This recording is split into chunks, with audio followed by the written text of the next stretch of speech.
You want $1 million? Then read this contract. The words hung in the air like a death sentence. Evelyn Drake, CEO of Drake Industries, slammed a foreign document onto the mockboard table, her third failed merger in 6 months, desperation masked as cruelty. The boardroom erupted in laughter when she pointed at the janitor emptying trash in the corner. Adrian Vega, 42, invisible in his gray uniform, looked up, not at the contract, at her. What happens next will shake this billion-dollar empire to its core. Stay until the end. Hit like. Comment your city so I can see how far this story travels. The fluorescent lights in the Drake Industries boardroom hummed with the kind of sterile brightness that made everything look either too clean or too exposed. Adrian Vega preferred the former. As a janitor, invisibility was his greatest asset. He'd learned over the past 3 years that the less people noticed him, the smoother his shifts went. Tonight, he was running late. His son Miguel's school play had gone longer than expected, and the Q train had stalled twice between stops. Now it was nearly 9 p.m., and the executive floor was supposed to be empty. It wasn't. Adrian pushed his cleaning cart past the glass-walled conference room, trying not to make eye contact with the dozen or so people still seated inside. He recognized a few faces from the employee directory that hung in the lobby. Senior vice presidents, department heads, people whose annual bonuses probably exceeded his lifetime earnings.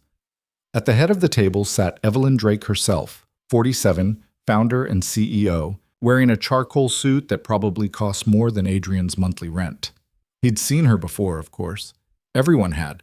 She was the kind of woman who commanded attention without asking for it. Sharp features, silver-streaked dark hair pulled back tight, eyes that could dissect a quarterly report or a person with equal precision. Forbes had called her the Iron Architect after she'd turned a failing commercial real estate company into a multinational development empire in under a decade. Tonight she looked like she wanted to set something on fire. "This is unacceptable." Evelyn's voice carried through the glass, sharp enough to cut. "We've had this contract for 72 hours and nobody can tell me what Section 12 actually says."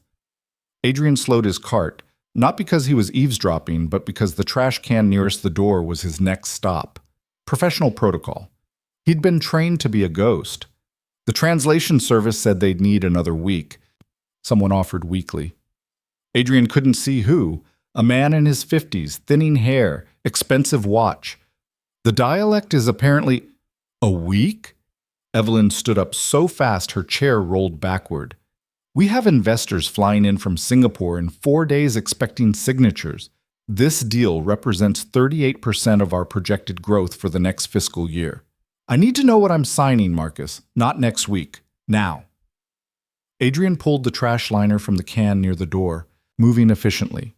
Don't engage, don't interrupt, don't exist. "Maybe we pull out," another voice suggested. A woman this time, younger, tablet in hand. "If we can't verify the terms and let Centennial Group swoop in?" Evelyn's laugh was cold. "They've been circling this acquisition for months. We pull out, they close in 48 hours, and we lose our foothold in the Eastern European market entirely. That's not an option." Adrian tied off the trash bag, replaced the liner. The routine was muscle memory now, 3 years of it.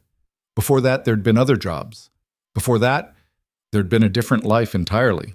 One he tried not to think about too often because thinking about it meant remembering everything he'd lost. "What language even is this?" someone muttered. Adrian glanced up despite himself. Through the glass, he could see the contract spread across the table. Multiple pages, dense text, formatted in a way that suggested legal complexity. Even from here, he recognized the alphabet. Romanian. He froze, just for a second. Not long enough for anyone inside to notice, but long enough for the past to knock hard against the present. He hadn't read Romanian in years. Hadn't spoken it.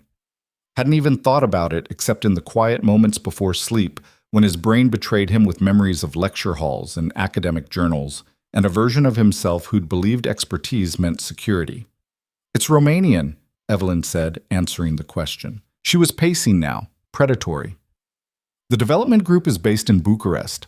The translator we hired said the dialect has Hungarian influences, which is why it's taking so long. Something about regional variations and technical terminology. Adrian should have moved on, should have pushed his cart to the next office, emptied the next trash can, finished his shift and gone home to the apartment where Miguel was probably still awake, waiting to tell him about the play. Should have done literally anything except what he did next. He looked at the contract again. Through the glass, he could make out fragments of text. Legal Romanian wasn't that different from academic Romanian. Both relied on Latin roots, Byzantine sentence structures, vocabulary that felt like solving a puzzle. He'd spent 6 years of his life immersed in it. 6 years at Columbia, first as a graduate student, then as a doctoral candidate in comparative linguistics, with a focus on Eastern European language evolution. 6 years before everything fell apart. "This is a disaster," Evelyn said, and Adrian heard something in her voice he didn't expect. Not just anger, fear. The kind of fear that came from losing control, from being smart enough to know you were about to make a catastrophic mistake but not knowing how to stop it. He knew that fear intimately. Adrian picked up his cart handle, turned toward the next office, took 2 steps, then stopped. Later, he wouldn't be able to explain exactly why. Maybe it was the exhaustion. Double shifts all week to cover Miguel's upcoming class trip to DC. Maybe it was the memory of his son's face in the audience tonight, beaming with pride because Adrian had actually made it to the play on time for once. Maybe it was just the sheer absurdity of standing invisible outside a room full of people panicking about something he could solve in an hour. Or maybe, buried beneath 3 years of janitorial work in survival mode and telling himself that his old life didn't matter anymore, some part of him was tired of being invisible. Adrian set down the cart handle, adjusted his uniform, gray shirt, company logo, name tag that said Adrian V, because they'd misspelled his last name and he'd never bothered correcting it. He walked to the conference room door and knocked. The conversation inside died instantly. 12 pairs of eyes turned toward the door, toward him. Adrian pushed the door open halfway, staying in the threshold. "Excuse me," he said. His voice sounded strange even to himself. How long had it been since he'd spoken to anyone in this building besides other janitorial staff? "I couldn't help overhearing. The contract. I might be able to help." The silence that followed was profound. Evelyn Drake stared at him like he'd materialized from another dimension. "I'm sorry, who are you?" "Adrian Vega. I work in facilities management." He gestured vaguely at his uniform, at the cart behind him. "I clean this floor, but before that I was a linguist. Romanian was my focus. I might be able to translate your contract." More silence. Then, from somewhere in the middle of the table, someone laughed. Not loudly, but enough to break the spell. Others joined in, quiet chuckles, uncomfortable sounds that people make when social norms are violated. "You're a janitor," Marcus, the older man with the expensive watch, said slowly, like he was explaining something to a child. "And you're offering to translate a multi-million-dollar international contract." "Yes," Adrian said simply. "Do you have any idea how absurd that sounds?" This from the younger woman with the tablet. She wasn't laughing, but her expression suggested she found the whole situation vaguely offensive. Evelyn held up a hand. The laughter stopped. She studied Adrian with the kind of attention that made him remember why people called her the Iron Architect. She was building calculations in real time, weighing variables, testing structural integrity. "Romanian was your focus," she repeated.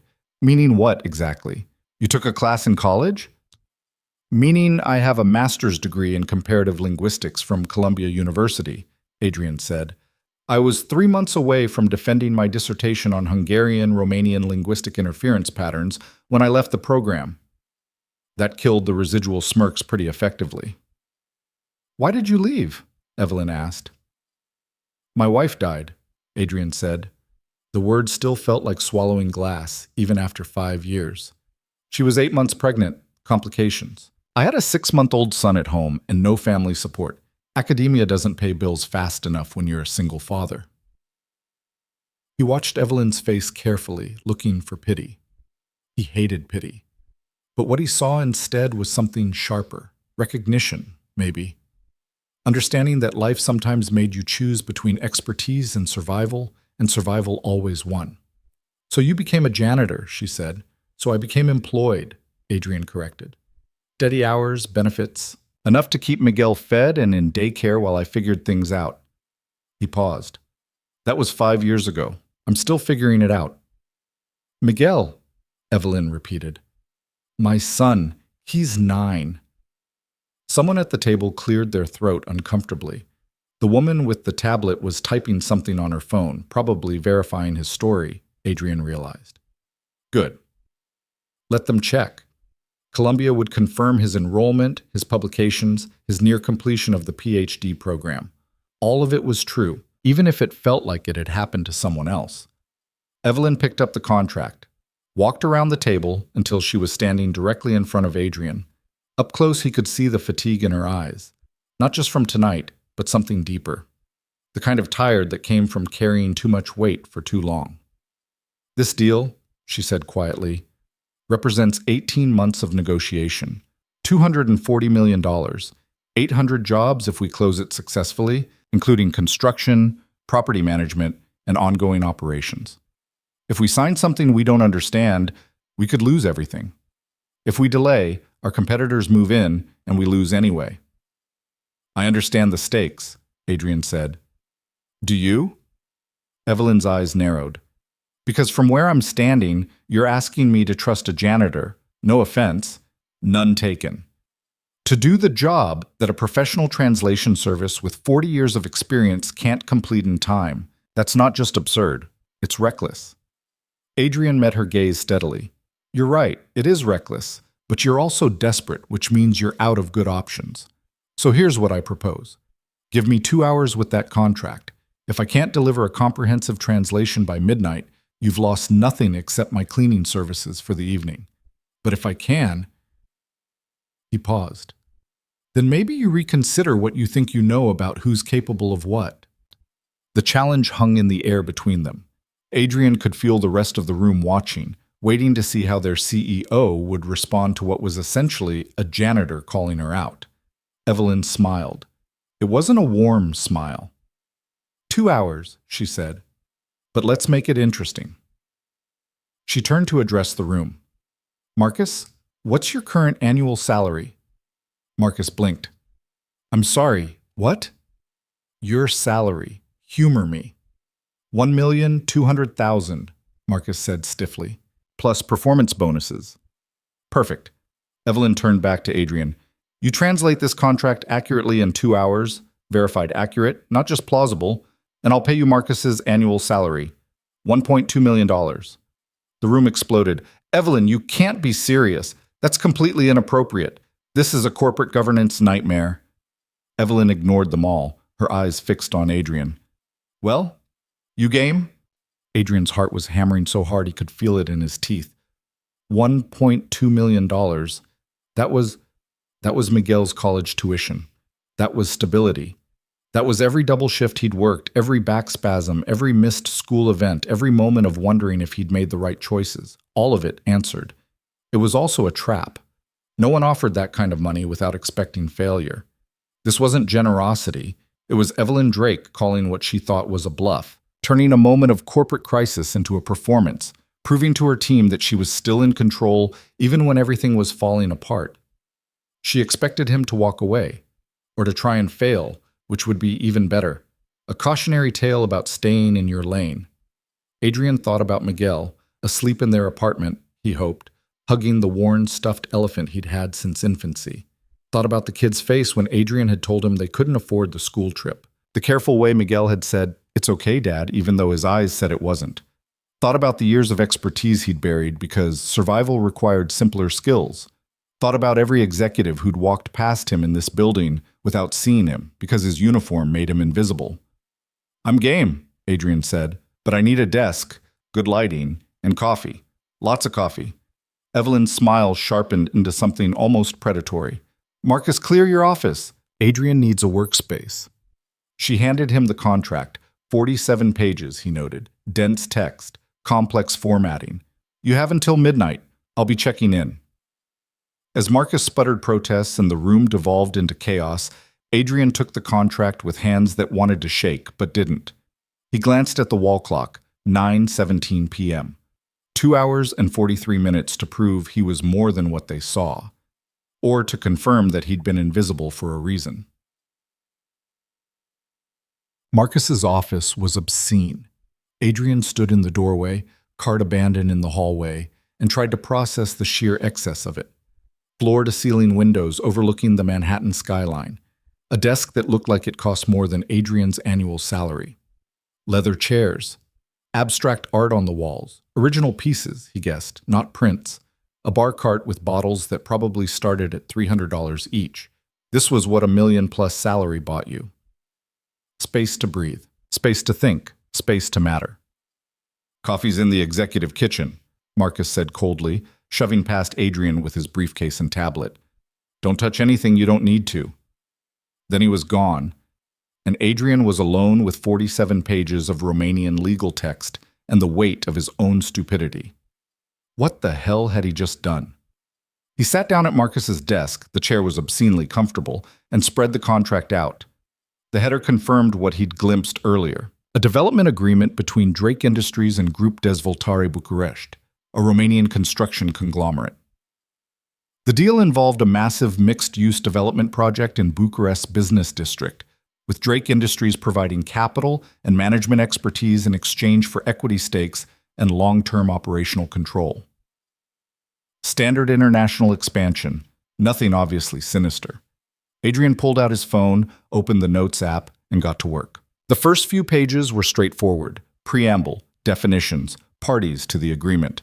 His Romanian came back faster than he expected, muscle memory from years of academic reading. The syntax was complex but logical, nested clauses that required patience more than brilliance. Page 7 was where things got interesting. The language shifted subtly, same vocabulary, but the sentence structures became deliberately opaque. Passive constructions that obscured agency. Conditional clauses stacked 3 or 4 deep. References to annexes that weren't included in the main document. Adrian frowned, grabbed a pen from Marcus's unnecessarily fancy pen holder, and started making notes in the margins. This wasn't dialect complexity. This was intentional obfuscation. Someone had written these clauses specifically to be hard to parse. Professional translators would have flagged this eventually, but it would have taken time to unpack, hence the week-long delay. The question was, what were they hiding? By page 15, Adrian had his answer, or rather the first part of it. Buried in a subsection about operational oversight was a clause, innocuous on first reading, that transferred decision-making authority for strategic financial planning from Drake Industries to Group Dezvoltare Bucharesti in any quarter where project costs exceeded initial projections by more than 12%. Adrian read it 3 times to make sure he understood correctly. Then he laughed. Not because it was funny, but because it was so audacious.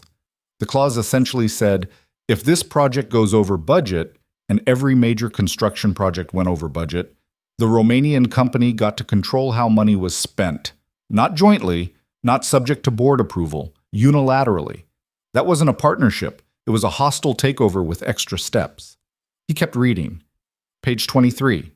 Another clause, this one about residual asset allocation in the event of project dissolution, which meant if the partnership fell apart, who got what?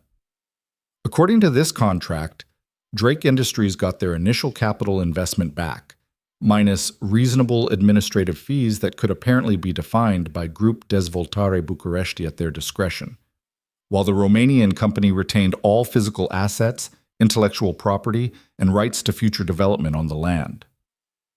Adrian sat back, feeling something cold settle in his stomach.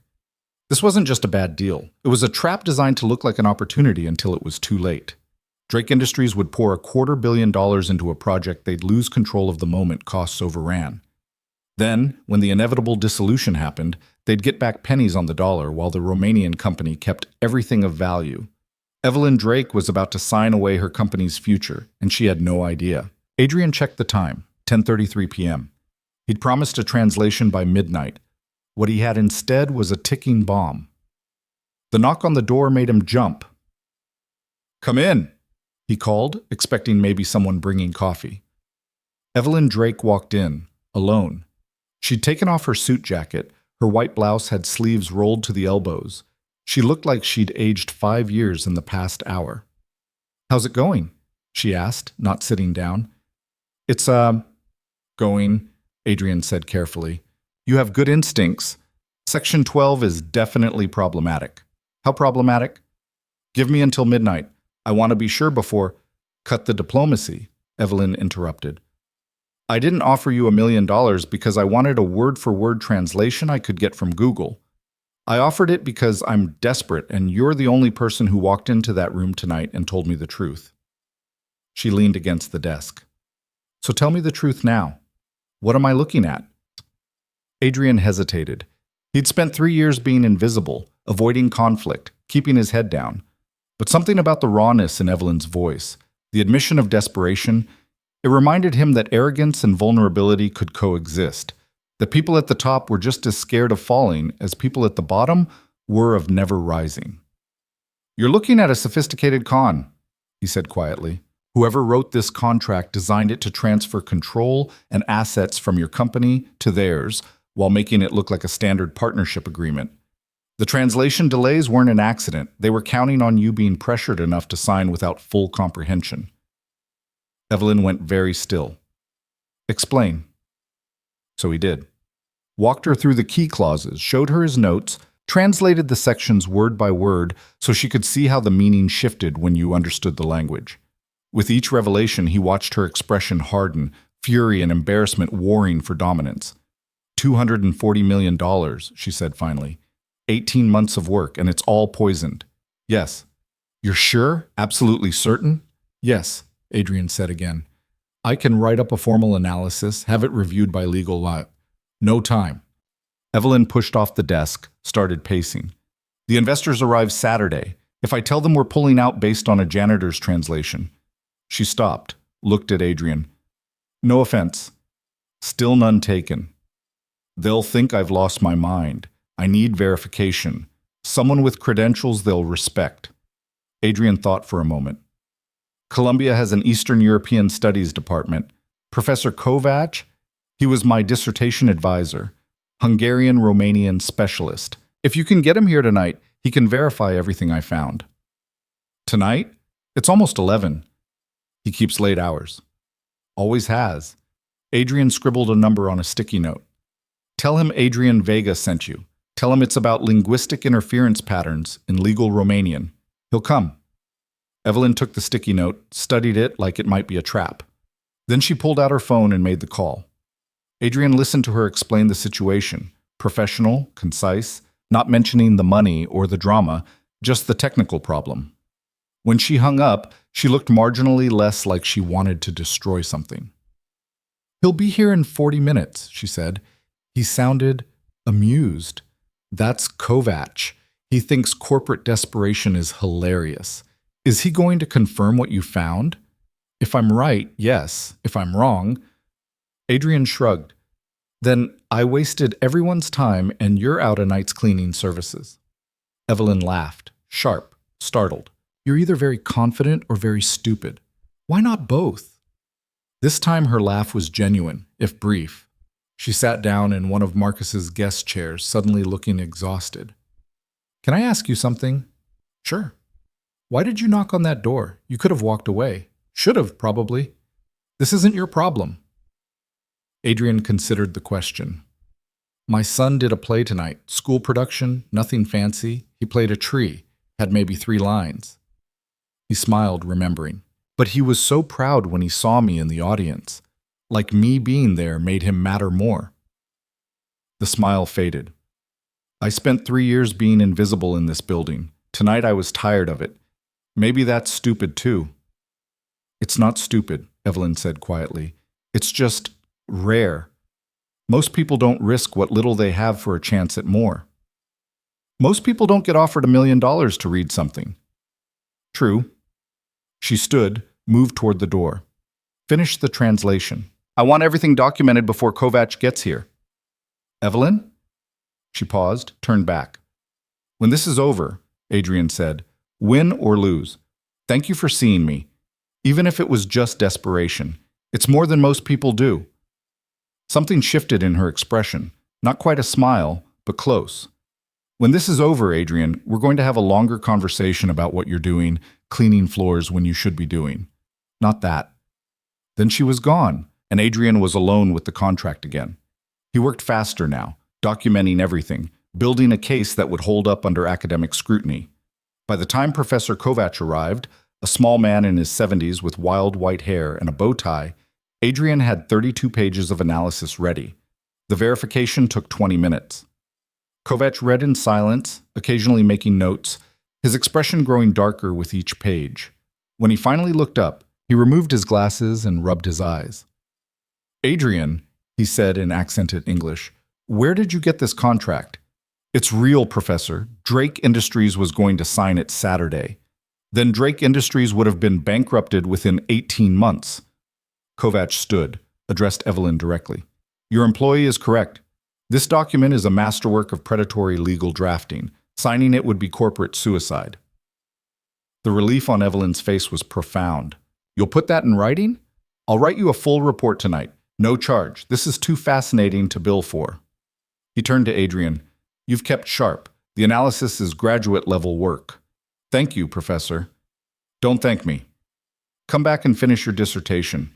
We held your research for 3 years before archiving it. You were too close to quit." Adrian felt something crack open in his chest, grief maybe, or regret. "I have a son. Responsibilities." Everyone has responsibilities. Not everyone has your gift." Kovac collected his papers. "Think about it." After he left, the conference room reconvened. Word had spread.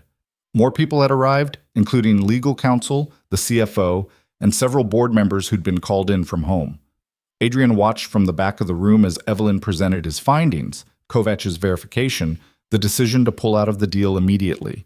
There was arguing, pushback. Someone called it an overreaction based on insufficient vetting. Evelyn shut them down with a sentence. "Adrian saved this company a $250 million mistake. If anyone here has a problem with that, there's the door." No one took it. At 1:47 a.m., the room finally cleared. Evelyn found Adrian still in Marcus's office, packing up his notes. "So," she said, "a deal's a deal." She handed him an envelope. Adrian opened it. A check for $1.2 million, signed, dated, real. He stared at it until the numbers stopped making sense. "I don't know what to say," he managed. "Say you'll come back Monday. Not to clean, to work." Evelyn leaned against the doorframe. "I'm creating a new position, Director of Strategic Analysis and Risk Assessment. It's yours if you want it. Salary's $200,000 to start, full benefits, flexible hours so you can still make your kids' plays." Adrian looked up sharply. "You're serious?" "I don't joke about organizational structure." She smiled slightly. "You proved tonight you can do the work. Now prove you can do it consistently. Deal?" Adrian thought about Miguel, about stability, about the choice between survival and expertise maybe not being permanent after all. "Deal," he said. He left the building at 2 a.m., stepping out into the cool Manhattan night with $1 million check in his pocket and a job offer that felt like science fiction. The city hummed around him, cabs honking, late-night pedestrians, the eternal motion of people becoming and unbecoming themselves. Adrian took out his phone, called the number for Miguel's babysitter. "Hey, it's Adrian. I know it's late. Is he still awake?" A pause.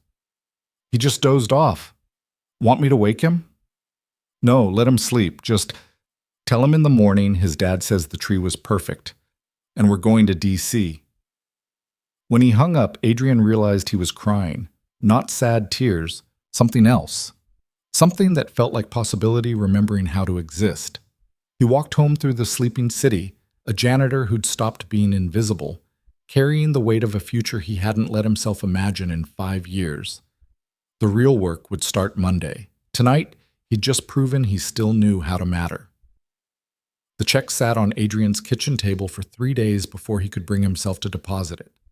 Not because he didn't believe it was real, he'd verified the signature. The account routing, even called the bank to confirm funds were available.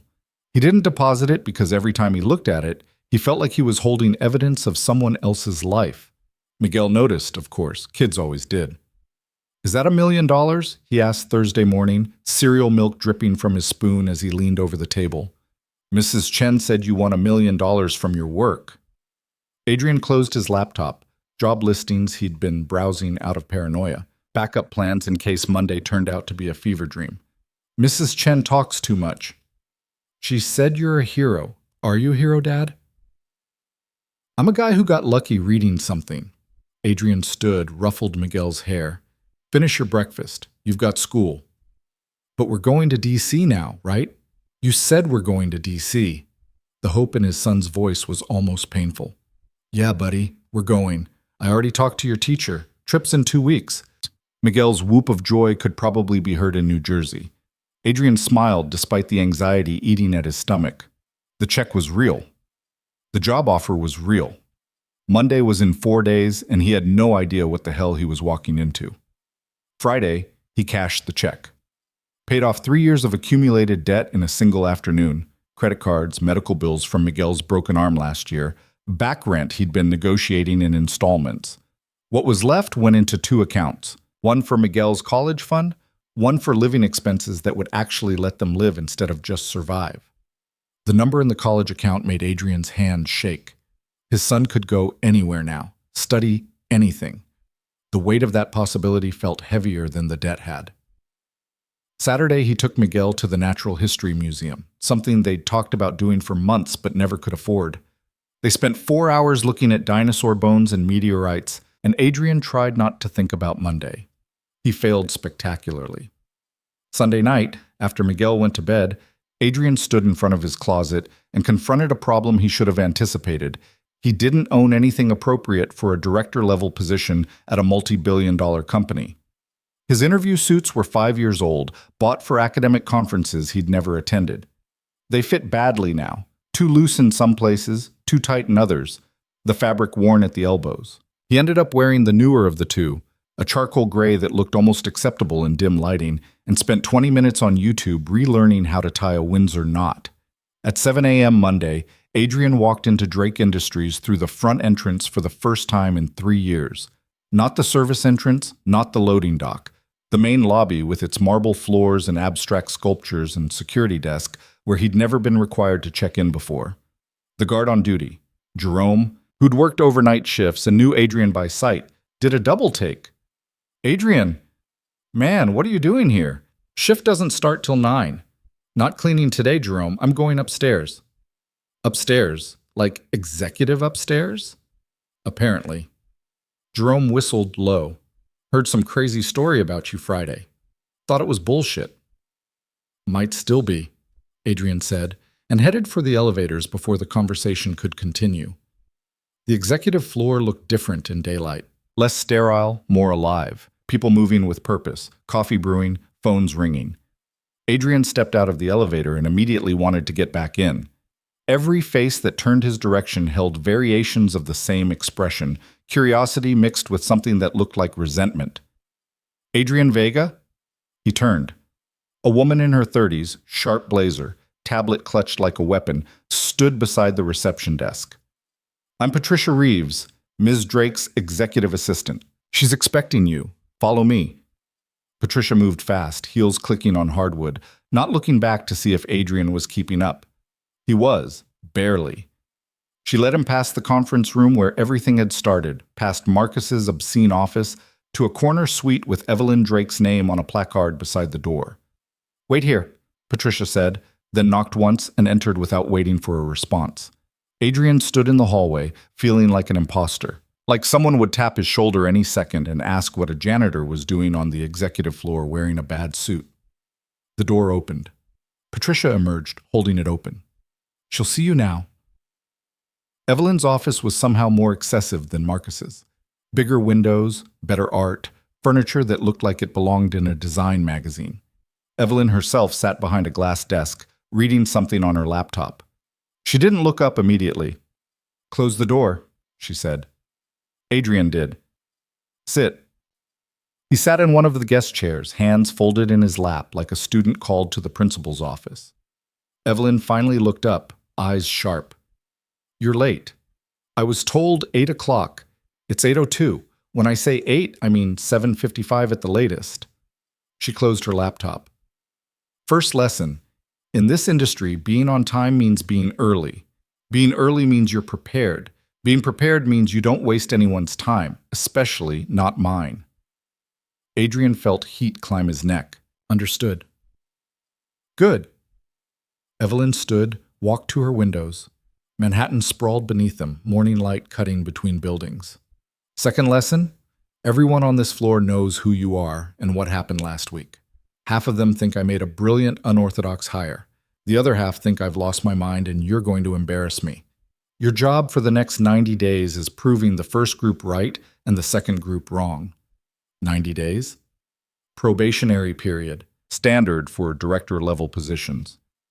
She turned back to face him. You'll report directly to me. Your primary responsibility is exactly what the title says: strategic analysis and risk assessment for any major deal we're considering. That means reading contracts, identifying problems, providing recommendations before we commit capital. Just me? No team? Not yet. If you prove you can handle the workload, we'll discuss expanding. For now, you're a department of one. Evelyn returned to her desk, pulled out a thick folder. This is your first assignment. Acquisition target in Austin, Texas. Tech startup, 73 employees, 15 million in revenue last year. They're seeking a strategic partner with deep pockets. We're considering buying 40% equity for $12 million. She slid the folder across the desk. Adrian opened it. Financial statements, corporate bylaws, cap table, employment contracts. What am I looking for? He asked. Anything that suggests this is a bad investment. You have until Friday to deliver a full analysis. Adrian did the math in his head. 4 days to dissect an entire company's financial and legal structure. That's tight, I know. Welcome to the job. Evelyn's smile was thin. Patricia will show you to your office. You'll have access to our legal database, financial modeling software, and anything else you need. Questions? About 1,000, but Adrian said, "No, ma'am. Don't call me ma'am. Makes me feel old. Ms. Drake is fine, or just Evelyn when we're alone." She waved toward the door. Dismissed. Patricia was waiting outside, already walking before Adrian fully exited. Office is this way. It's not huge, but it has a window. Huge turned out to be relative. The office was maybe a quarter the size of Marcus's, but after 3 years of a broom closet as workspace, it felt like a palace. Desk, chair, computer, filing cabinet, and yes, a window overlooking a courtyard. The nameplate on the door read Adrian Vega, Director of Strategic Analysis. Seeing his name in corporate font made something twist in his chest. "It already set up your credentials," Patricia said, handing him a paper with login information. "Network access, email, databases. Building security will issue you a permanent ID badge by end of day. Until then, use this temporary one." She handed him a clip-on badge with his photo from the employee directory, the one where he'd been wearing his janitorial uniform. "Anything else?" Adrian asked. Patricia's expression was unreadable. "Advice, if you want it." "Sure." People here respect competence and hate surprises. If you find something in that Austin file, flag it early. Don't wait until Friday to drop a bomb. Miss Drake values being informed more than being told what she wants to hear. Noted. You also... Patricia hesitated. "Marcus is furious. He thinks you embarrassed him and cost him standing with Miss Drake. Watch your back." "He got embarrassed because he couldn't do his job." "Doesn't matter. He's been here 8 years, has allies, knows how to make life difficult for people he doesn't like." Patricia straightened. "Just be careful." After she left, Adrian sat at his desk and opened the Austin file. 4 days to prove he belonged here. 4 days to justify the $1 million check and the director title and the belief that he was more than the uniform he'd worn for 3 years. No pressure. He started with the financials, building spreadsheets, tracking revenue patterns, identifying anomalies. The startup, called Velocity Core, some kind of logistics optimization platform, showed strong top-line growth but weird margin compression. Revenue up 30% year over year, but profits down 12%. That could be explained by growth investment, but the numbers didn't quite fit. Adrian dug deeper, cross-referencing operating expenses against the employee headcount. Something was off. Velocity Core claimed 73 employees but showed payroll expenses consistent with maybe 50. Either they were underpaying dramatically, unlikely in Austin's competitive tech market, or the headcount was inflated. Adrian made a note, kept digging. By Tuesday afternoon, he had 3 red flags. The headcount discrepancy, a customer concentration problem where 48% of revenue came from a single client whose contract was up for renewal in 6 months, and stock option grants that seemed designed to trigger massive dilution right after Drake Industries' investment closed. Any one of those could be explained. All 3 together suggested something deliberate. Adrian was drafting an email to Evelyn when his office door opened without a knock. Marcus stood in the doorway. Expensive suit, expensive watch, expression that could have frozen nitrogen. "Can I help you?" Adrian asked carefully. "Just wanted to see how our new director was settling in." Marcus stepped inside, uninvited, glanced around the office with barely concealed contempt. "Cozy. It works. I'm sure it does. Quite the upgrade from a janitorial closet." Marcus smiled without warmth.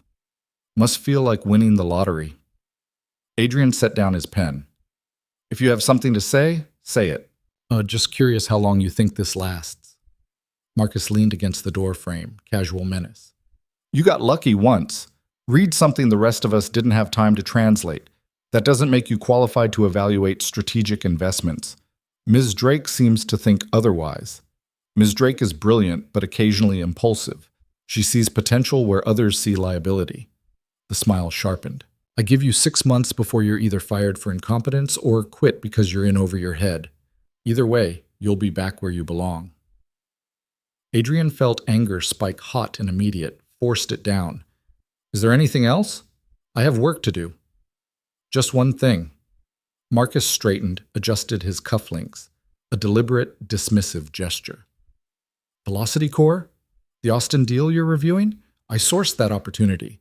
Spent 4 months building the relationship with their CEO. If you kill this deal because you don't understand tech sector dynamics, you'll be making enemies you can't afford. If I kill this deal, it'll be because it's a bad investment. You don't know what you don't know, janitor." Marcus walked out, leaving the door open behind him. Adrian sat very still, hands flat on his desk, breathing slowly until the urge to throw something passed. Then he stood, closed the door, and went back to work. By Wednesday, he had enough evidence to warrant a conversation. He drafted a memo, 12 pages, conservative estimates, every claim backed by documentation, and sent it to Evelyn with a subject line: Velocity Core Investment, Significant Concerns. 20 minutes later, Patricia appeared at his door. Conference room 3. Now. The conference room held 5 people. Evelyn, Marcus, the CFO, a stern woman named Diane Park, a lawyer Adrian didn't recognize, and Patricia taking notes. Everyone had copies of his memo. "Walk us through it," Evelyn said without preamble. Adrian stood, moved to the screen where he'd loaded his analysis. Velocity Core presents 3 major risk factors that weren't disclosed in their initial materials. First, customer concentration. Nearly half their revenue depends on a single client, Meridian Freight. That contract expires in November. If Meridian doesn't renew, Velocity Core loses their primary revenue source immediately. Renewals are standard, Marcus interrupted. Enterprise software always has concentration risk early stage. True, Adrian acknowledged. But Meridian Freight filed for bankruptcy protection 2 weeks ago. It's public record. They're restructuring, which means existing vendor contracts are under review. Velocity Core didn't mention this anywhere in their disclosure documents. Silence. Diane Park was reading something on her tablet, frowning. Second issue, Adrian continued, headcount inflation. They claim 73 employees, but payroll expenses suggest closer to 50. I think they're counting contractors and advisors to make the company look bigger than it is. That's speculation, Marcus said. It's math. Here's the breakdown. Adrian pulled up a spreadsheet. Average tech salary in Austin for their roles runs $80,000 to $90,000. Their total payroll last year was $4.2 million. That's 52 employees at the high end, 47 at the low end. Not 73. The lawyer was taking notes now. Third, Adrian said, equity structure. The founder and 2 co-founders collectively own 68%. But they've granted stock options equal to 32% of total shares to employees and advisors, vesting over 4 years. If Drake Industries buys 40% equity at their proposed valuation, and then all those options vest, our stake gets diluted to 31%. We'd go from near majority to minority investor without controlling rights. Evelyn leaned back, eyes hard. Marcus, did you verify any of this during diligence? I verified what they provided, Marcus said tightly. If they misrepresented, it's not about misrepresentation. It's about asking the right questions. Evelyn looked at Diane. Can we confirm the Meridian Freight bankruptcy? Already pulled it, Diane said, still reading her tablet. Chapter 11, Filing, February 19th. All vendor contracts frozen pending restructuring committee review. So Velocity Core is about to lose half their revenue and didn't think to mention it. Evelyn's voice was ice. What else did we miss? I'll need more time to be thorough, Adrian said. But based on these 3 factors alone, I'd recommend pausing the investment until we get clarity on Meridian's future and Velocity Core's actual operational structure. Pausing means losing the opportunity, Marcus said. They have other interested parties. We pause, someone else closes. Then someone else inherits a company about to lose its biggest client, Adrian shot back. That's not opportunity. That's catching a falling knife. Marcus stood abruptly. With all respect, you've been here 3 days. I've been sourcing deals for this company for 8 years. My track record speaks for itself. Your track record almost had us sign a Romanian contract that would have bankrupted us, Evelyn said quietly. Sit down, Marcus. He sat. His face was the color of old brick. Evelyn turned to the lawyer. Draft a formal inquiry to Velocity Core. I want written confirmation of current headcount, contractor relationships, customer contract status, and option pool details. 48-hour deadline. If they can't provide it, we walk. And if they can? Diane asked. Then we reconsider based on complete information. Evelyn closed her copy of Adrian's memo. Good work, Adrian. This is exactly what I hired you to do. As the room cleared, Marcus stopped beside Adrian's chair, leaned close enough to whisper, You just made a very expensive mistake. Then he was gone, and Adrian was alone with the aftermath of proving he could do the job and making an enemy in the process. Thursday morning, Velocity Core's CEO called Evelyn directly. Adrian sat in her office, listening on speakerphone, while the CEO, a guy named Brett with a startup founder voice that mixed confidence and desperation, tried to explain away the discrepancies. The Meridian situation is unfortunate timing, Brett said, but we're already in advanced talks with 3 other enterprise clients. Meridian was important but not irreplaceable. Then you won't mind providing documentation of those discussions? Evelyn asked. A pause. Some of those conversations are under NDA. Red flag, Adrian mouthed silently. Evelyn nodded. Brett, here's my concern. You're asking for a $12 million investment based on representations that don't match the data. The head count, the customer concentration, the option pool. These aren't minor discrepancies. They're fundamental misalignments between what you told us and what's actually true. I can get you everything you need. You had that opportunity during initial diligence. You chose not to disclose. Evelyn's voice was final. I'm pulling our offer. If circumstances change, reach out through Marcus, but for now, we're done. She ended the call before Brett could respond. That's 20 hours of work down the drain, Evelyn said, but she didn't sound angry. And probably a very awkward conversation with Marcus later. Worth it? Would you rather lose $12 million finding out I was right? Adrian asked. Fair point. She swiveled her chair to face the window. You pissed off Marcus pretty badly. He came to me yesterday, said you're killing deals based on insufficient understanding of how early-stage investments work. What did you tell him? That his job is sourcing opportunities, and your job is identifying problems. If the two conflict, I side with caution. Evelyn looked back at him. But he's not wrong that you're new to this. Corporate investment isn't academic research. Sometimes incomplete information is all you get before you have to decide. Then I'll get better at working with incomplete information, Adrian said. But I won't recommend investing $12 million in a company that lies by omission. Evelyn smiled slightly. Good. Keep that edge. Just be smart about it.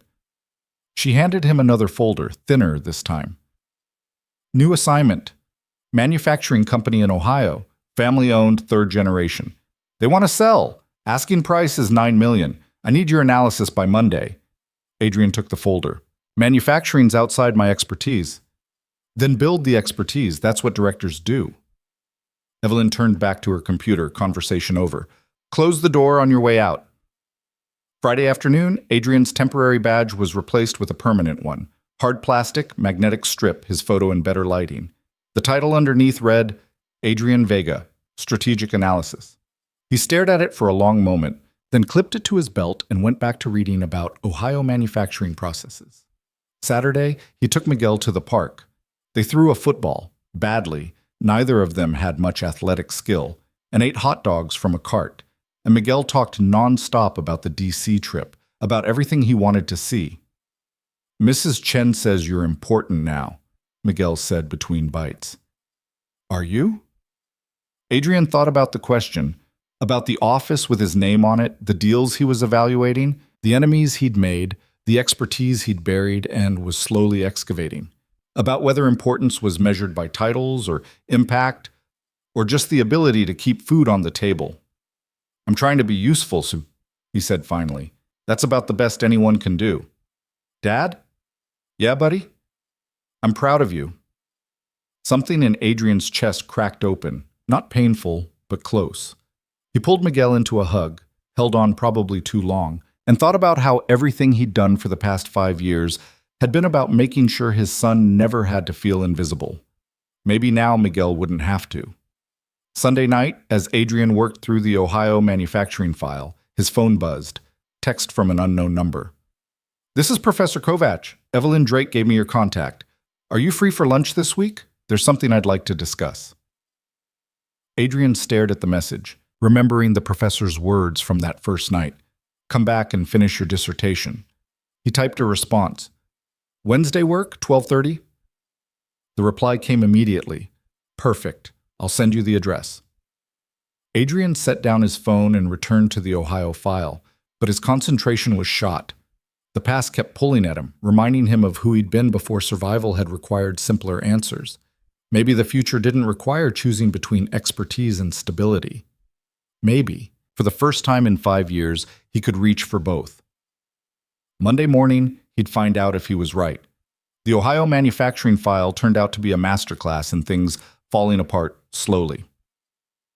Adrian spent Sunday night and most of Monday morning buried in financial statements that told a story nobody wanted to hear. Palmer Industrial Components had been dying for years, and the family running it either didn't know or didn't care. Revenue had declined 17% over 3 years. Profit margins were non-existent. Some quarters they'd actually lost money but buried it in creative accounting that made Adrian's teeth hurt. The equipment inventory listed machinery from the 1980s, most of it depreciated to zero value but still somehow operational. And the workforce, 63 employees, hadn't seen a raise in 4 years. The family wanted $9 million for this. Adrian couldn't figure out if that was optimism or delusion. By Monday afternoon, he had enough for a preliminary assessment. He knocked on Evelyn's door at 3 p.m., file folder in hand. You said Monday, Evelyn said without looking up from her screen. I assumed you meant end of day. Figured you'd want this sooner. Adrian sat down uninvited, too tired to care about protocol. Short version, Palmer Industrial is a bad investment at any price. They're not selling a functioning business. They're selling a nostalgia project that happens to employ 63 people who deserve better. That got Evelyn's attention. She closed her laptop. Explain. Adrian walked her through it, the declining revenue, the ancient equipment, the accounting tricks that masked operational losses. The only valuable asset is the real estate. 42 acres in Ohio, zoned industrial, near major freight routes. The land's probably worth 4, maybe 5 million. Everything else is liability. Well, so we offer 5 million for the property and let the business die? Evelyn asked. That's one option. Kills 63 jobs, destroys a family legacy, but makes financial sense. Adrian paused. The other option is harder. I'm listening. Buy it for $7 million. Use $2 million to upgrade equipment, restructure operations, bring in competent management, keep the workforce, honor the family name on the building, turn it into something functional over 3 years. He met Evelyn's eyes. That option loses money in the short term, might break even in 5 years, makes 0 sense on a spreadsheet. Evelyn leaned back, studying him. But you're suggesting it anyway. I'm suggesting we have options beyond pure profit optimization. Palmer Industrial built transmissions for Ford in the 70s, employed 200 people at peak. The Palmers spent 50 years being part of their community. Adrian set down the folder. Maybe that's worth something. Maybe not. I'm just telling you what the numbers say and what they don't say. What they don't say, Evelyn repeated quietly. She stood, walked to her window, her default thinking position, Adrian had noticed. The city sprawled beneath them, indifferent to 63 jobs in Ohio. You know what Marcus would say about this analysis?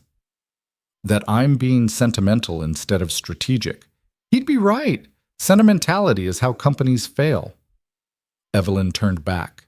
But he'd also kill this deal outright, walk away, find something with better margins. You're giving me a choice between profit and principle. That's either naive or brave. Can't it be both? She almost smiled. I'll think about it. Good work, Adrian. Leave the file. Wednesday arrived cold and gray, the kind of March afternoon that couldn't decide between winter and spring. Adrian met Professor Kovac at a Hungarian restaurant in the East Village, the kind of place academics loved. Cramped tables, faded photographs on walls, menu items that required explanation. Kovac was already seated, reading a book in what looked like Czech. He glanced up as Adrian approached, smiled warmly. Adrian, you look different. More tired, but different. Corporate life will do that. Adrian sat, ordered coffee from a waitress who barely acknowledged him. Your text said you wanted to discuss something. Always direct. I remember that about you. Kovac closed his book. Something about Slavic phonology. I have a proposition. Columbia is launching a new research initiative on linguistic analysis in international business contracts. Legal language barriers, translation inadequacies, cross-cultural communication failures. You'd be perfect for it. Adrian had known this was coming since the text. Still felt like getting punched. I have a job. You have a corporate position that uses maybe 15% of your actual capability. The rest you're learning as you go, yes? Kovac waved away Adrian's protest. I'm not criticizing. You needed stability. You got it. But stability isn't the same as purpose. Purpose doesn't pay Miguel's tuition. This would. The initiative has funding, National Science Foundation grant, 3 years guaranteed, possibility of extension, salary comparable to what you're making now, maybe better. Flexible schedule. Research autonomy. And you'd be advancing a field instead of evaluating whether some factory in Ohio deserves to survive. The waitress brought coffee. Adrian wrapped his hands around the cup, needing the warmth. You've been talking to Evelyn. She called me last week. Wanted to understand your academic background better. See if you were being wasted in corporate work. Kovac sipped his own coffee. I told her the truth. You were the most talented doctoral candidate I'd supervised in 20 years. Losing you to circumstances was a tragedy. Losing you to a job you're overqualified for would be worse. I'm not overqualified. 3 weeks ago, I was cleaning floors. 3 weeks ago, you were invisible because you chose to be. Now you're visible, and you have choices again. Kovac leaned forward. I'm not asking you to decide today. I'm asking you to consider that maybe, just maybe, you can do the work you're actually trained for and still provide for your son. Those things aren't mutually exclusive anymore. Adrian stared into his coffee, watching steam rise and dissipate.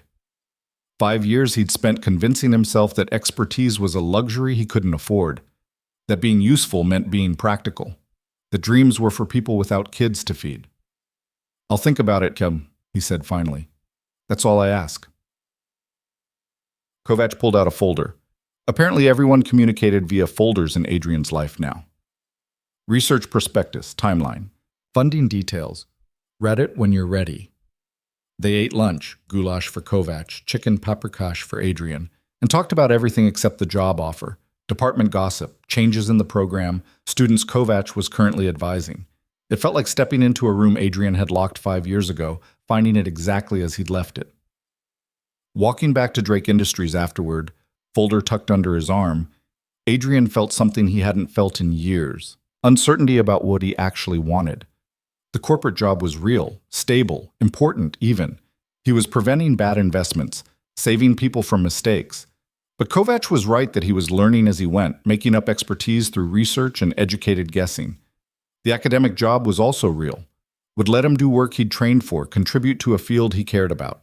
But it meant returning to a world that had felt like drowning when he'd left it. All those dissertations and conferences and politics he'd been grateful to escape. Neither option was wrong, neither was obviously right. That was somehow harder than having no options at all. Thursday morning brought a crisis that temporarily solved Adrian's existential dilemma by giving him no time to think about it. Patricia appeared at his office door at 8 a.m. sharp, face pale. "Conference room, now. Bring everything on Palmer Industrial." The conference room held more people than Adrian had ever seen in one place at Drake Industries. Evelyn at the head of the table, Diane Park beside her, Marcus across from them, 3 lawyers Adrian didn't recognize, 2 people who looked like accountants, and someone from HR whose presence felt ominous. "Sit," Evelyn said, pointing to an empty chair. "We have a problem." Adrian sat, folder ready. "What happened?" "What happened?" Marcus said, voice tight with controlled fury, "is that someone leaked your Palmer Industrial analysis to the family.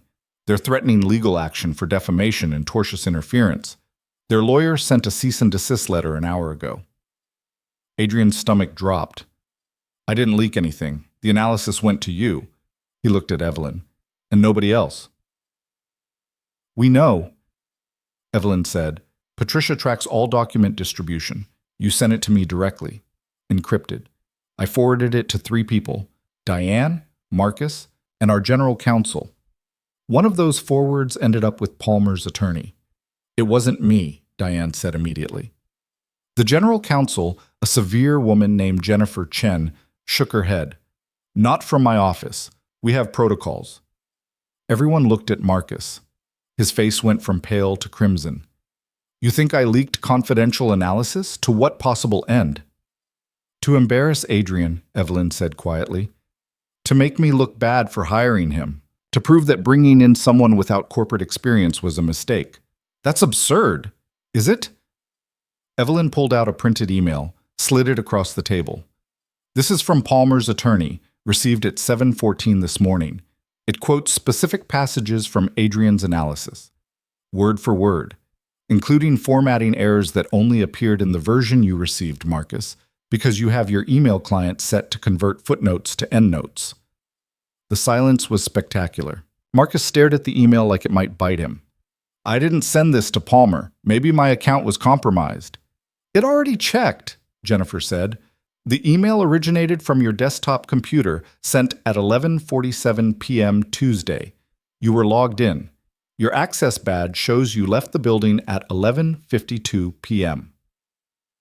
"I want my lawyer present before I say anything else," Marcus said. "You'll have one." Evelyn's voice could have frozen the sun. "Consider yourself suspended pending investigation. HR will escort you out. Leave your badge and laptop." The HR representative, a nervous young man who looked like he'd rather be anywhere else, stood. "Mr. Reed, if you'll come with me."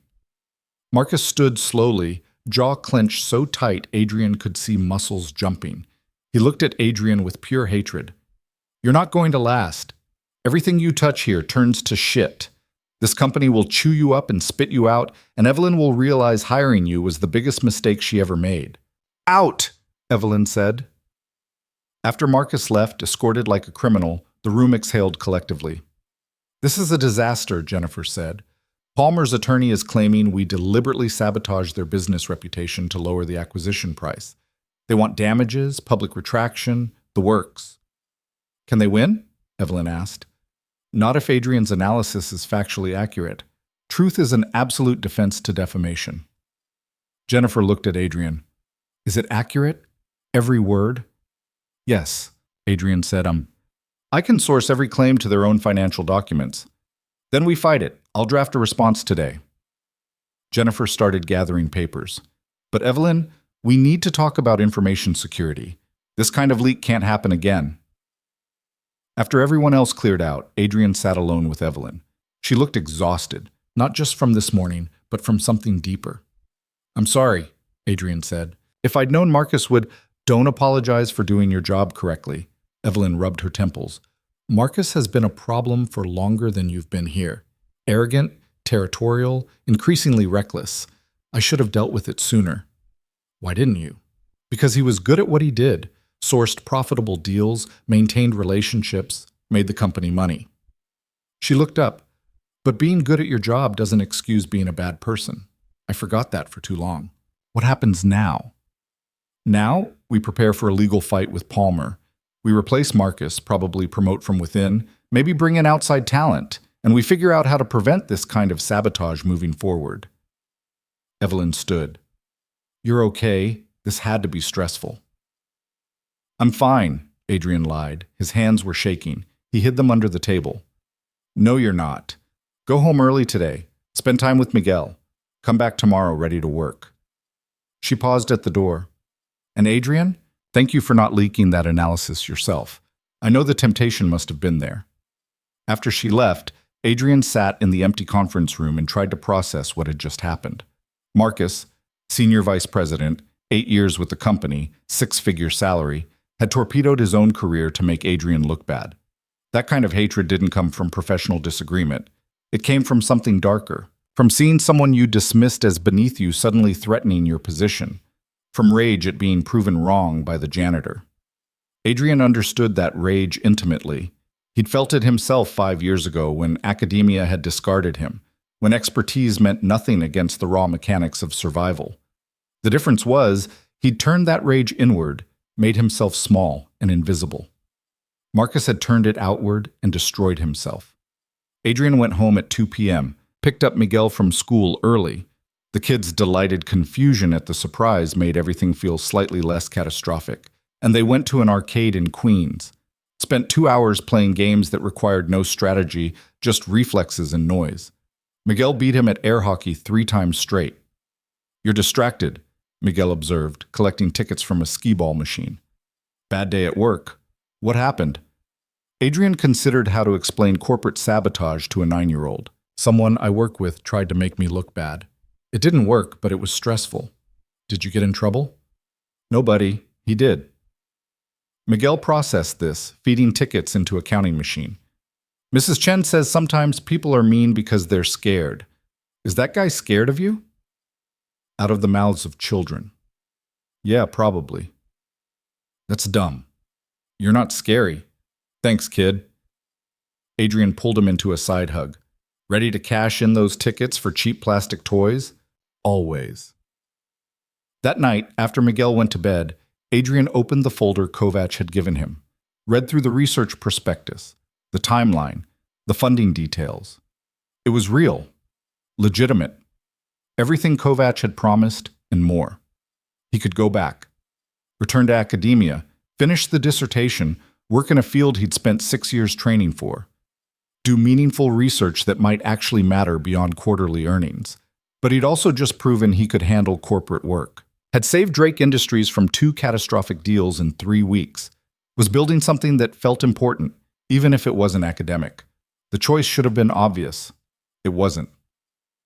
Adrian's phone buzzed. Text from Evelyn. Palmer's attorney withdrew their lawsuit. Jennifer sent them your source documentation. They realized fighting would just expose their own financial mismanagement. Deal's dead, but we're clear. He texted back. Good news. Thanks for the update. Her response came immediately. You holding up okay? Adrian stared at the question. When was the last time someone had asked him that and actually wanted an answer? When was the last time he'd had an answer to give? Honestly, not sure, he typed. Big day. Want to talk about it? I'm still in the office. Adrian glanced at the clock, 10:47 p.m. Of course she was still working. Give me 20 minutes, he sent. He checked on Miguel, deeply asleep, stuffed elephant clutched tight, then headed back to Drake Industries for the second time that day. Evelyn's office lights were the only ones on the executive floor. She'd changed into jeans and a Columbia sweatshirt, hair down, looking more human than Adrian had ever seen her. 2 glasses of whiskey sat on her desk. "Figured we both needed this," she said, pushing one toward him.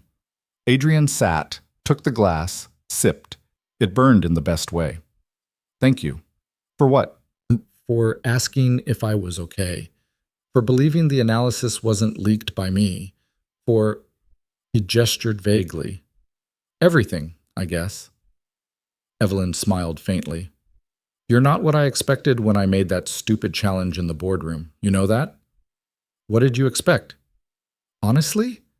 I expected you to walk away, or to try and fail spectacularly, which would have been—" She stopped, grimaced. "Which would have been satisfying in a terrible way. Proof that I was right to be skeptical. But I didn't fail. No, you didn't. You did exactly what I needed, and it terrified Marcus because it proved he was replaceable. It terrified me because it meant I'd been wrong about a lot of things." She sipped her whiskey. "Mostly about who deserves chances and who doesn't." Adrian set down his glass. "I got offered another job today. Academic research position at Columbia. Same pay, better hours, work I'm actually trained for." Evelyn's expression didn't change, but something flickered behind her eyes. "Are you taking it?" "I don't know. That's why I'm here at 11 p.m. drinking your whiskey instead of sleeping." "What's stopping you?" "Honestly, I don't know if I want to go backward. Academia kicked me out 5 years ago. Not maliciously, just structurally. It couldn't accommodate a single father who needed stability more than prestige. Going back feels like admitting the last 5 years were a waste." "Were they?" Evelyn asked. Adrian thought about it. About Miguel's school plays and broken arms and bedtime stories, about survival and invisibility and the slow erosion of believing he mattered. About 3 weeks ago, when he'd knocked on a boardroom door because he was tired of being unseen. "No," he said finally. "They weren't a waste, but they weren't what I planned either." "Nothing ever is." Evelyn finished her whiskey. "Here's what I know about you, Adrian. You're brilliant at analysis. You see patterns other people miss. You're careful without being timid, thorough without being paralyzed. Those skills work in corporate settings and academic ones. So I could do either. You could do either exceptionally well, but the question isn't capability. It's what you actually want your life to look like." She leaned forward. "I can offer you security here. Good salary, clear advancement path, work that matters in immediate tangible ways. But I can't offer you the intellectual satisfaction of research, or the prestige of academic credentials, or the closure of finishing something you started. And Kovac can't offer me the corporate impact or the financial stability I've built." "Exactly. So which matters more?" Adrian laughed, hollow. "If I knew that, I wouldn't be here at 11 p.m. having an existential crisis.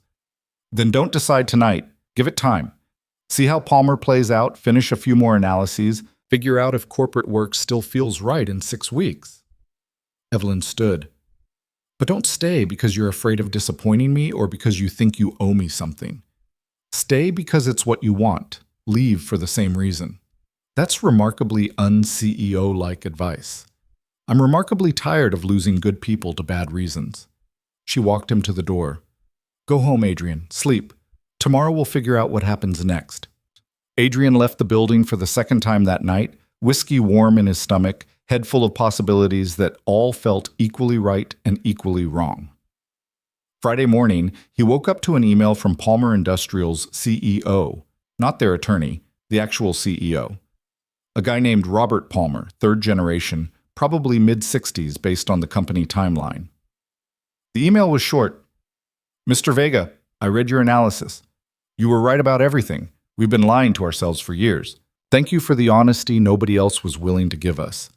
If Drake Industries is still interested, we'd like to talk about your second option, the $7 million restructure.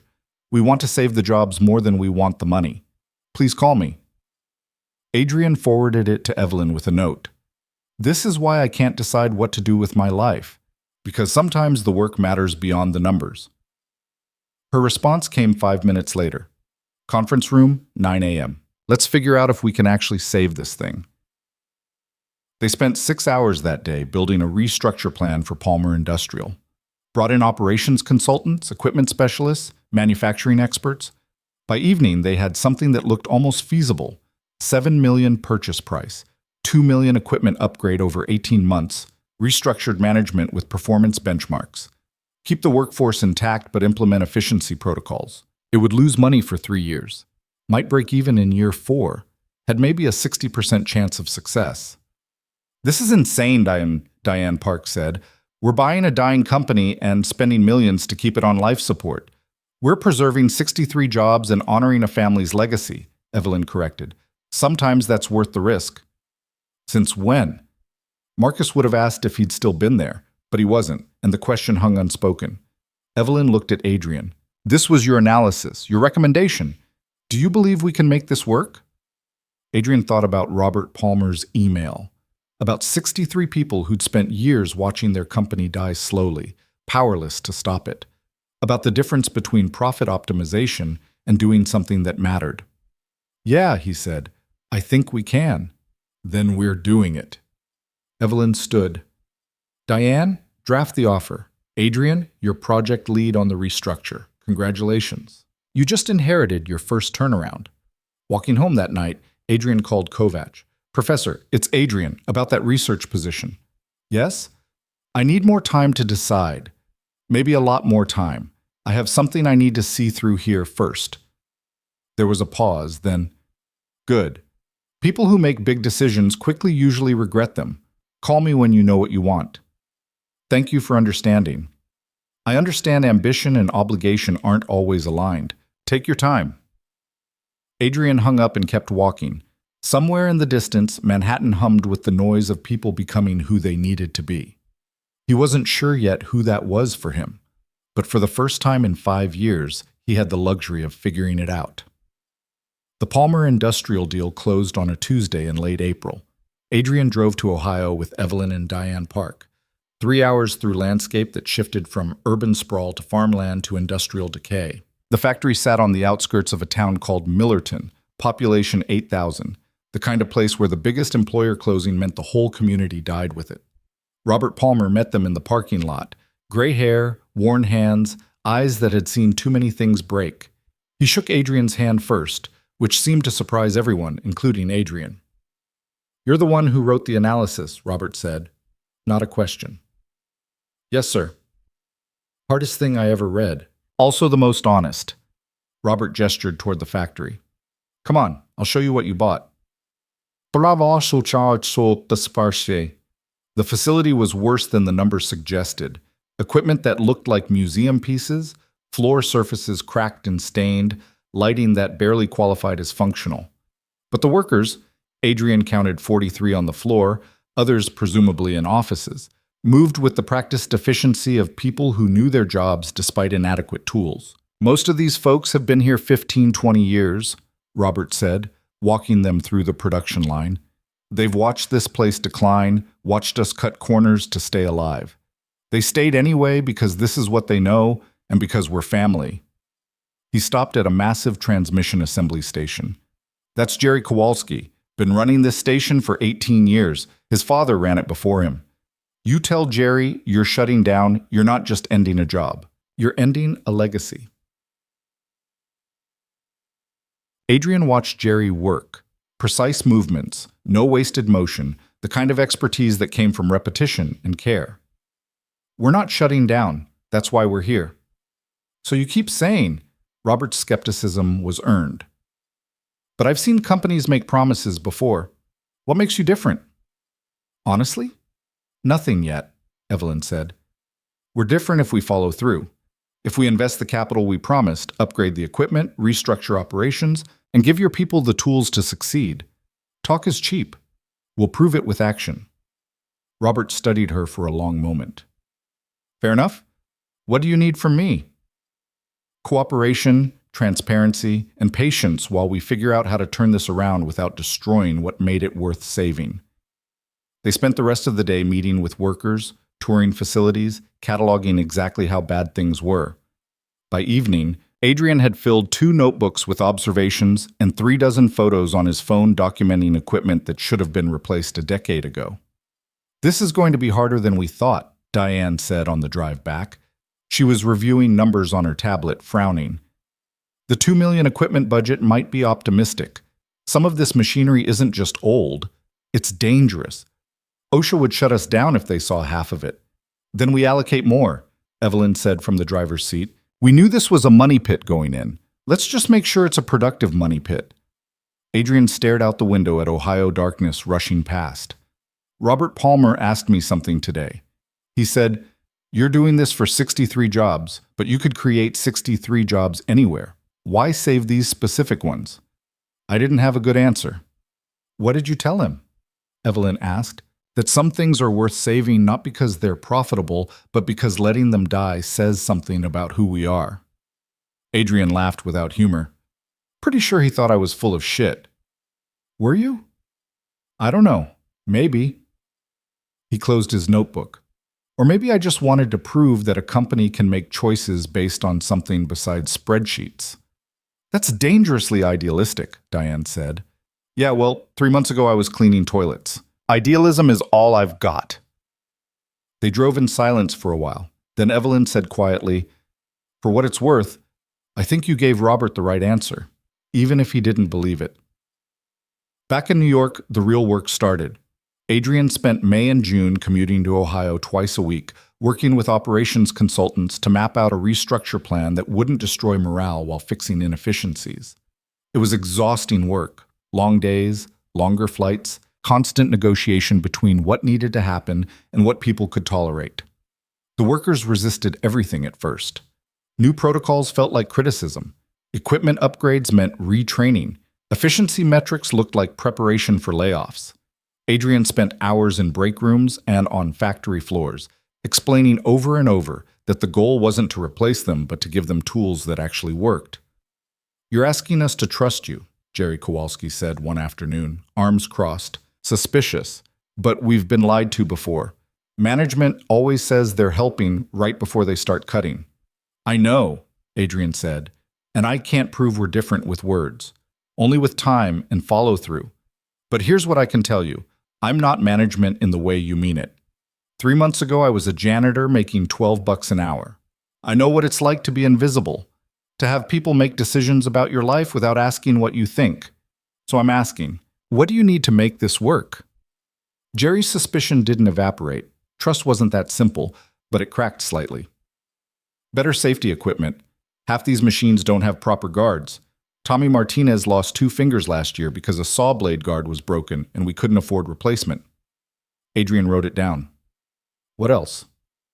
Training budget, technology changes. We're still using techniques from the 90s because nobody teaches us new ones. What else? By the end of the conversation, Adrian had a list of 17 items. Some were expensive, some were obvious. All of them were things management should have addressed years ago but hadn't, because workers' input didn't show up on quarterly reports. He brought the list back to New York, presented it to Evelyn with a revised budget that made Diane Park's eye twitch. This is $3.4 million over our initial allocation, Diane said. We're already stretched on Palmer. This puts us into territory where the deal actively hurts our other investments. I know, Adrian said, but if we half-ass this, we fail. If we fail, we prove Robert Palmer right that corporations make promises they don't keep, and 63 people lose their jobs anyway, except now they also lose faith that anyone was ever really trying to help. Evelyn tapped her pen against the table, her thinking gesture. Diane, can we absorb $3.4 million without impacting operations elsewhere? We can, but it means deferring the Chicago property acquisition until next fiscal year. Marcus had that deal lined up before he left. Pulling out now damages that relationship. Marcus damaged a lot of relationships before he left, Evelyn said. What's one more? She looked at Adrian. You're sure this is necessary? I'm sure that if we're going to do this, we do it completely. Otherwise, we're just putting expensive Band-Aids on something that needs surgery. Then we allocate the full amount. Diane, make it work. After the meeting, Evelyn caught Adrian in the hallway. You're getting better at this. 3 months ago, you would have presented the list apologetically. Today, you presented it as non-negotiable. 3 months ago, I wasn't sure I belonged here. Today, I'm... Adrian stopped, reconsidered. Today, I'm still not sure I belong here, but I'm more confident about the work. That's growth. Evelyn started walking toward her office, Adrian falling into step beside her. How's Miguel handling your travel schedule? He hates it. Tries not to show it, but I can tell. I missed 2 of his baseball games last month. That's the trade-off. Impact requires presence. Presence requires absence somewhere else. She paused at her door. For what it's worth, he's lucky to have a father who thinks about that trade-off instead of just accepting it. Adrian thought about that conversation on the flight back to Ohio the next day. About presence and absence and whether you could ever really balance the two or if you just got better at living with guilt. Miguel had asked him at breakfast, "When does the Ohio thing end?" "Not sure, buddy. Few more months, maybe." "And then you'll be home more?" "Probably not. There'll be other projects." Miguel had nodded, pushed cereal around his bowl.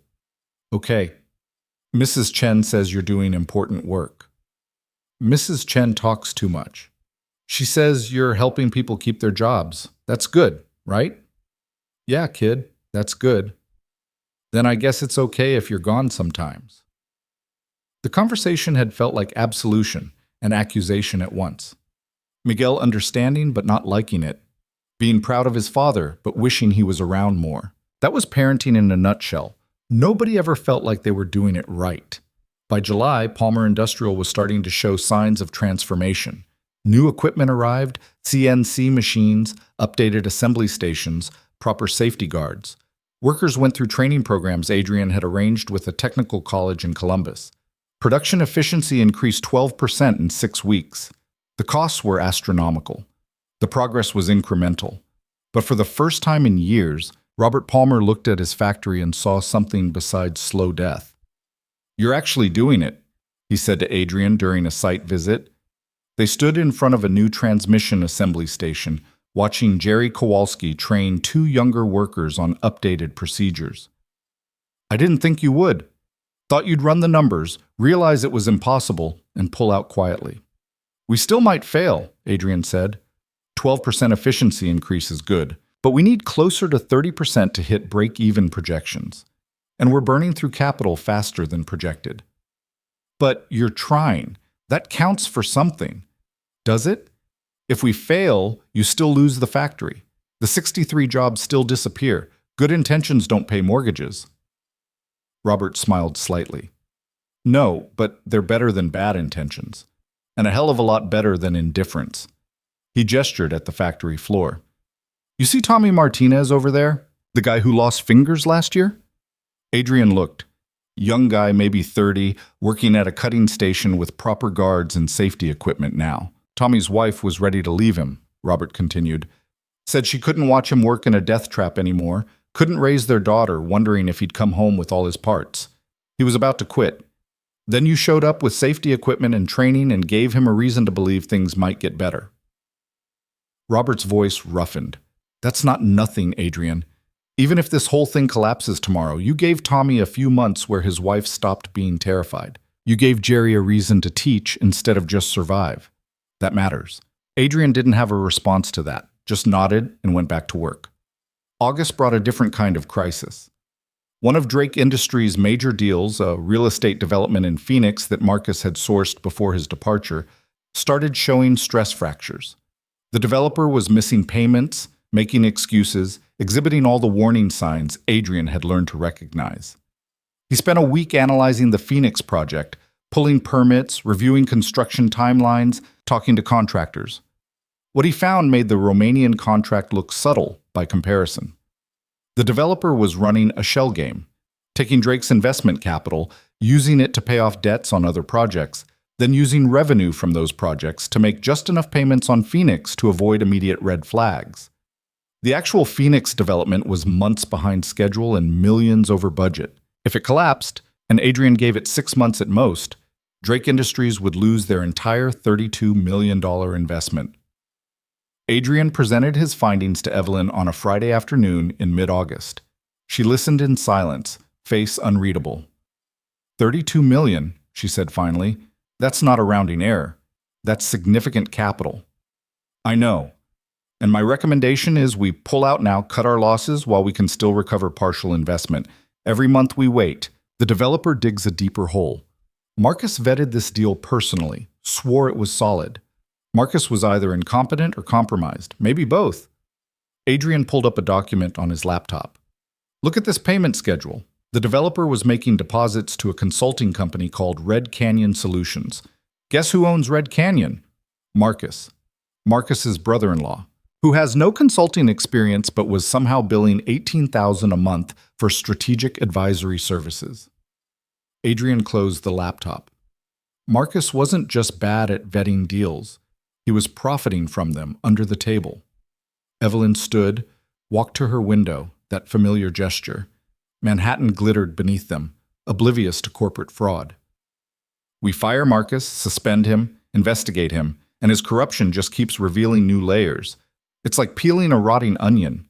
Do we report this to authorities? Jennifer's already building a case. She thinks we have enough for wire fraud charges. Evelyn turned back. But that's her problem. Yours is figuring out if we can salvage anything from Phoenix or if we're writing off $32 million.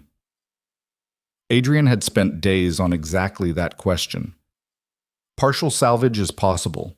We force the developer into immediate third-party audit, appoint our own construction oversight, and restructure the payment terms to milestone-based instead of schedule-based. That way, capital only releases when actual progress happens. Will the developer agree? If the alternative is we pull out entirely and they lose their primary funding source, yeah, they'll agree. Then make it happen. Evelyn sat back down, suddenly looking exhausted. You know what the hardest part of this job is, Adrian? It's not the deals or the strategy or the competition. It's realizing how many people are willing to lie, cheat, and steal because they think complexity provides cover. That's not this job. That's just people. Maybe, but this job puts you in position to see it more clearly. She pulled up something on her computer.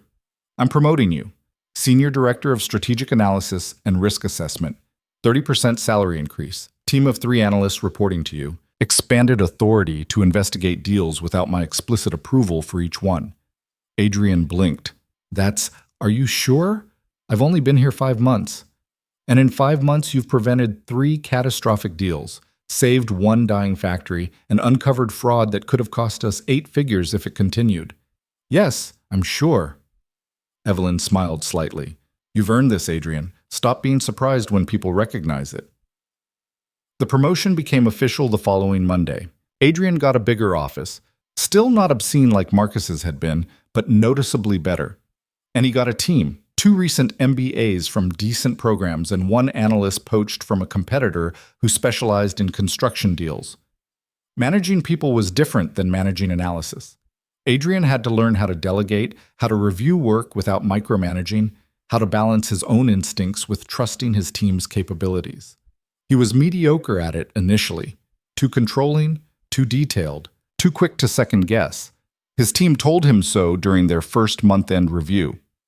You hired us to do analysis, one of the MBAs said. Her name was Sarah Chen, sharp and unafraid to speak up. But then you redo all our work anyway. So either you don't trust our capabilities, or you don't know how to let go of control. Either way, it's inefficient. Adrian had sat there feeling like he'd been slapped, then realized she was completely right. Okay, he'd said. Fair criticism. How do I fix it? They'd worked out a system. Adrian set parameters and review standards. The team did the analysis. He reviewed final work but didn't rewrite it unless there were actual errors. It felt uncomfortable at first, like watching someone else raise your kid. But Sarah and the others were good. Sometimes they caught things Adrian missed. That was its own kind of revelation. He didn't have to be the smartest person in every room. He just had to be smart enough to hire people who complemented his gaps. By September, Palmer Industrial was approaching break-even. Not profitable yet, but closer. Production efficiency was up 23%. Worker turnover had dropped to almost 0. Robert Palmer had brought in new clients, small contracts, nothing huge, but evidence that the factory could compete again. Adrian visited on a Thursday afternoon, walking the factory floor with Robert and Jerry Kowalski. The place still wasn't beautiful, industrial facilities never were, but it felt different. more alive, less like a museum of past glory. "We're going to make it," Robert said. Not a question, a statement of fact. "Maybe," Adrian said, because promising certainty felt dishonest. "You've done everything we asked. Implemented changes, trained workers, cut inefficiencies. If you keep this trajectory, you'll be profitable by year 2. "That's better than dead." Robert shook Adrian's hand. "Thank you, for real. Not just the money. For giving a damn when you didn't have to." After Ohio, Adrian flew back to New York and went straight to Miguel's school. He'd missed the first 3 weeks of 4th grade due to travel, missed the back-to-school night, missed the parent-teacher conferences. He was determined not to miss the fall festival. Miguel's face when he saw Adrian in the crowd was worth every missed flight, every late night, every moment of guilt. The kid ran over, costume half falling off. He was dressed as a calculator, which seemed very Miguel, and hugged Adrian hard enough to hurt. "You came!" "Said I would, didn't I?" "You say that a lot and then don't," Miguel said, honest in the way only 9-year-olds could be. Adrian winced. "I know, buddy. I'm sorry. I'm trying to get better at it." They spent 2 hours at the festival. Games, terrible carnival food, a haunted house that was more silly than scary. Miguel won a goldfish at the ring toss, named it Calculator Jr., and talked nonstop about school and friends and baseball and everything Adrian had missed while being important in Ohio. Walking home afterward, Miguel asked, "Do you like your job?" "Yeah, mostly. Why?" "You seem stressed a lot. Mrs. Chen says you work too hard." "Mrs. Chen should mind her own business. She says that's what neighbors do, notice things and care." Adrian couldn't argue with that. "The job's good, Miguel. It's just a lot. I'm still figuring out how to do it without disappearing." "You're not disappearing, Dad. You're just busy." Miguel kicked a rock down the sidewalk. "I'm proud of you, even when you're gone." That night, after Miguel and Calculator Jr. were both asleep, Adrian sat at his kitchen table and thought about the past 6 months, about the person he'd been in March, invisible, uncertain, convinced that expertise was a luxury he couldn't afford, about the person he was now, visible, uncertain in different ways, learning that expertise and impact weren't mutually exclusive. He thought about Kovach's research offer, which was still open, about the choice between corporate work and academic work, and whether he'd ever really have to choose, or if there was some third path he hadn't seen yet. Mostly, he thought about Miguel saying, "I'm proud of you," and how that felt both like validation and responsibility, like permission to keep going and a reminder of what he couldn't afford to lose in the going. His phone buzzed. Text from Evelyn. "Phoenix developer agreed to new terms. Third-party audit starts Monday. Nice work." Another text, this one from Robert Palmer. "Hit 25% efficiency today. Jerry says to tell you thank you." We all do. Adrian looked at both messages, at the evidence that the work mattered, that he was good at it, that maybe invisible janitors could become indispensable directors if someone gave them a chance. Then he looked at the goldfish bowl on the counter, Calculator Jr. swimming in circles, blissfully unaware of corporate restructures and career decisions, and the weight of trying to be enough for everyone who needed him. "You've got the right idea," Adrian told the fish. "Just keep swimming. Figure out the rest later." Calculator Jr. did not respond, which seemed like wisdom. Adrian closed his laptop, checked on Miguel one more time, still asleep, still holding that worn elephant, and went to bed. Tomorrow would bring more deals to analyze, more problems to solve, more choices between presence and absence. Tonight, he'd been present. That was enough. October arrived with the kind of cold that reminded New York it was mortal. Adrian stood at his office window watching the first real frost settle on the courtyard below, coffee going lukewarm in his hand, thinking about a conversation he'd been avoiding for 3 months.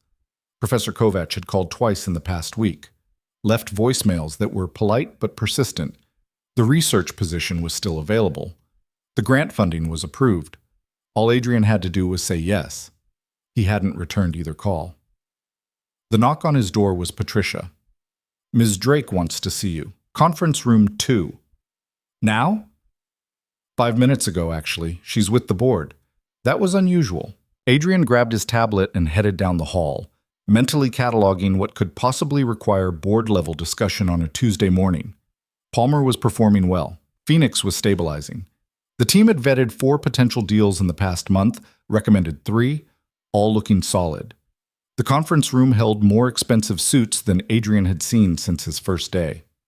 Evelyn sat at the head of the table, flanked by board members he recognized from quarterly meetings, venture capitalists, former executives, the kind of people who measured success in 8 figures and didn't waste time on sentiment. "Adrian," Evelyn said, "sit. We're discussing organizational structure." He sat, feeling like he'd walked into something already in motion. A board member, Thomas Brennan, former Goldman executive, 70-something and sharp as broken glass, leaned forward. "Mr. Vega, your team has prevented approximately $68 million in bad investments in the past 7 months. Is that accurate? That's the estimated loss we would have incurred had the deals proceeded as originally structured." "Yes, sir." "And you're currently managing how many direct reports?" 3 analysts, but we consult with other departments for specialized analysis. 3 people preventing $68 million in losses. That's remarkable efficiency or remarkable luck? Adrian met his gaze steadily. It's pattern recognition and due diligence. Neither requires luck. Brennan smiled slightly. "Evelyn tells us you were a janitor 8 months ago. That's quite a transition." "It is." "She also tells us you're considering leaving for an academic position, research work at Columbia." Adrian shot a look at Evelyn. She raised an eyebrow but said nothing. "I've been offered a position," Adrian said carefully. "I haven't decided whether to take it." "Then let me make your decision harder," Brennan said. "We're proposing a new division, strategic risk and investment analysis. Separate from standard operations focused exclusively on high-stakes deal evaluation and threat assessment. You'd be vice president. Report directly to the CEO. Team of 12 analysts, 2 senior directors under you. Salary commensurate with VP level. Full autonomy on methodology and recommendations." The room tilted slightly. Adrian set down his coffee before he dropped it. "That's a significant investment in risk management," he said slowly. "What's driving it?" "Marcus cost us 3 months and nearly $200 million in potential losses before you caught what he missed or deliberately hid," another board member said. A woman named Victoria Cheng. "We can't afford another Marcus. You've proven you can identify problems before they become catastrophes. We want that capability institutionalized." "With all respect," Adrian said, 8 months ago I was cleaning these floors. You're offering me VP-level authority based on half a year of work. That's either visionary or insane." "It's pragmatic," Evelyn said. "You've earned it. The question is whether you want it." Adrian looked around the table, saw expectation, calculation, the cold arithmetic of people who'd decided he was worth the investment. No sentiment, no charity, just recognition that he'd proven valuable, and they wanted to keep that value in-house. "Can I think about it?" he asked. "You have 48 hours, Brennan said. After that, we move to alternate candidates." After the board members left, Evelyn stayed behind. "You're angry I told them about Columbia. I'm confused about why you did. Because I want you making this decision with complete information." She sat down across from him. "If I offered VP without them knowing you had alternatives, you'd always wonder if I was just trying to keep you from leaving. This way you know the offer's real regardless of what else you're considering." "You could lose me to academia." "I could, but I'd rather lose you to a choice than to resentment that you never had one." Evelyn stood. 48 hours, Adrian. Figure out what you actually want." That night, Adrian did something he hadn't done in years. He called his wife's sister, Gabriella. They'd been close once, before everything fell apart, before Maria died and Adrian had retreated into survival mode and stopped returning calls because talking to anyone who'd known Maria meant remembering everything he'd lost. "Adrian?" Gabriella's surprise was evident even through the phone. "Is everything okay? Is Miguel?" "Miguel's fine. We're both fine. He stopped, unsure how to explain. "I need advice, and you're the only person I can ask who'll actually be honest." "Okay. What's going on?" He told her everything: the janitor job, the contract translation, the promotion, Palmer Industrial, the board meeting that morning, the choice between corporate VP and academic research, the feeling that no matter what he picked, he'd be abandoning something important. Gabriella listened without interrupting. When he finished, she was quiet for a long moment. "You remember Maria's last few months?" she asked finally. "When she knew things were bad?" Adrian's throat tightened. "Yeah. She told me she wasn't scared of dying. She was scared you'd forget how to live after she was gone, that you'd make yourself small because being big meant risking loss again." Gabriella's voice softened. "She made me promise I'd remind you if it ever seemed like you'd stopped letting yourself want things." "I want things. I want Miguel to have stability. Miguel has stability. He has a father who loves him and shows up and works hard. What Miguel doesn't have is a father who lets himself be happy." She paused. "Maria would have hated what you did after she died. Not the survival stuff. She would have understood that. But the way you convinced yourself expertise was selfish, the way you made invisible your default setting. She loved who you were when you were chasing something that mattered to you. The VP position matters. The research matters. They both matter. Then stop asking which one you should choose and start asking which one you actually want." After they hung up, Adrian sat in the dark apartment listening to Miguel's breathing from the next room and Calculator Jr.'s filter bubbling in the kitchen. Thought about wanting versus should wanting, about whether he'd spent so long in survival mode that he'd forgotten what desire felt like when it wasn't tinged with guilt. He pulled out his laptop, opened 2 documents side by side. One was the research prospectus from Kovac. The other was the VP offer Evelyn had emailed him with specifics. Both were good. Both offered security, prestige, the ability to do meaningful work. The research let him finish something he'd started, contribute to a field he'd spent years studying. The VP position let him prevent catastrophes, save jobs, make immediate tangible impact. Neither was wrong. Neither was obviously right. Adrian closed the laptop and went to check on Miguel. Found the kid awake, reading under his covers with a flashlight. "You're supposed to be asleep," Adrian said. "You're supposed to not stress about work after bedtime," Miguel countered. "Mrs. Chen says you've been very tense lately." "Mrs. Chen needs a hobby." Miguel grinned, set down his book. "Dad, can I ask you something?" "Always." "Are you happy?" The question hit harder than it should have. "What kind of question is that?" "A normal one. You work all the time. You're good at it. I know you're good at it because people keep promoting you, but I don't know if you actually like it or if you're just doing it because you think you should." Out of the mouths of children. Again. Adrian sat on the edge of Miguel's bed. "Honest answer? I don't know. I like parts of it. I like solving problems. I like that the work matters. But sometimes I miss the other thing I used to do, the research stuff. And I can't figure out if I miss it because it was better or just because it was what I knew before everything got hard." "Can't you do both?" "Not really. They're different kinds of work." Miguel thought about this. "Mom used to say you were happiest when you were teaching, that you'd come home from Columbia all excited about some language thing nobody else cared about, and you'd explain it to her for like an hour, and she'd pretend to understand." Adrian laughed despite the ache in his chest. "Your mom was very patient with my nerd stuff." "So, maybe that's your answer. The thing that made you talk for an hour because you couldn't help it, that's the thing you should do."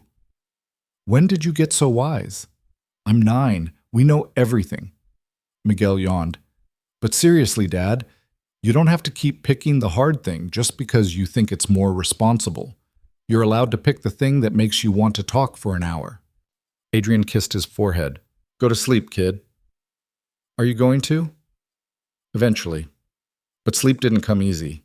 Adrian lay in bed thinking about teaching, about the rush of making complex ideas clear, about dissertation research that had felt like solving mysteries instead of just preventing disasters, about the difference between doing something well and doing something that lit you up from the inside.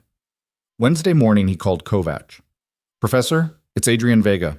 I need to come see you, today if possible." They met at the same Hungarian restaurant, same cramped table. Kovac ordered for both of them, goulash again, because apparently that's what you ate when making life decisions. You're taking the position, Kovac said. Not a question. I don't know yet, but I need to understand what I'd actually be doing, not the grant language, the real work. Kovac smiled. Fair enough. He pulled out papers, research proposals, methodology outlines, collaboration frameworks. The core project is building a linguistic database for legal translation, cataloging how contract language varies across cultures, identifying common mistranslation patterns, developing protocols to prevent the kind of disaster you saved Drake from. That's what I did once, not what I do forever. No, what you do forever is train the next generation of people who can do what you did. Teach them to see patterns, ask questions, prevent catastrophes through precision instead of luck. Kovac leaned forward. You're good at corporate work, Adrian, but you're exceptional at teaching. I watched you with graduate students years ago. You made them better just by expecting them to think harder. Corporate work has immediate impact. Research is theoretical. Research is foundational. You prevent one bad deal, you save one company. You train 50 students to prevent bad deals, you save 50 companies. Kovac sipped his coffee. Impact isn't measured in fiscal years. Sometimes it's measured in generations. Adrian picked at his goulash, thinking, if I do this, I want to keep consulting with Drake on major deals, not full-time, just advisory capacity when they need specialized analysis. That's reasonable. The grant allows for external consulting. And I need flexible hours. Miguel's 9. I miss too much of his life already. Academia is many things. Inflexible about children isn't one of them. Not anymore. And I finished the dissertation. That's non-negotiable.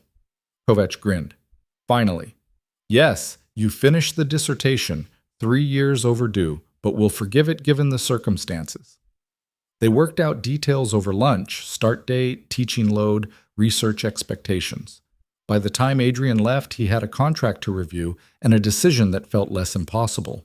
But he still had to tell Evelyn. He found her in her office late Wednesday afternoon, reviewing something that had her frowning at her screen. Phoenix developer is behind schedule again, she said without looking up. 3rd time in 2 months. Your team's recommendation? Force milestone acceleration or pull remaining capital? They've had enough chances. Agreed. She closed her laptop, gave him full attention. You're here about the VP offer. I'm turning it down. Evelyn's expression didn't change. The research position. Yeah, I talked to Kovac. It's the right fit for what I'm good at and what I actually want to be doing. Adrian sat down.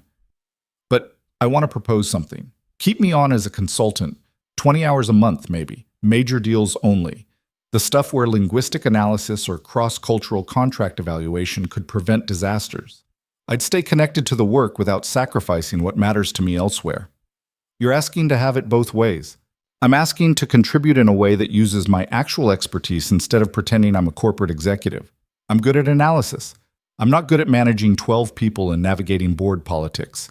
You'd be wasting resources trying to make me into something I'm not. Evelyn was quiet for a long moment. Then she said, You know what I hate most about this conversation? It's that you're absolutely right. So you'll do it, the consulting arrangement, on one condition. You train your replacement. Sarah Chen is smart enough to run the division with proper mentorship. Give her 3 months of your time, teach her how you think, make sure the infrastructure doesn't collapse when you leave. Deal.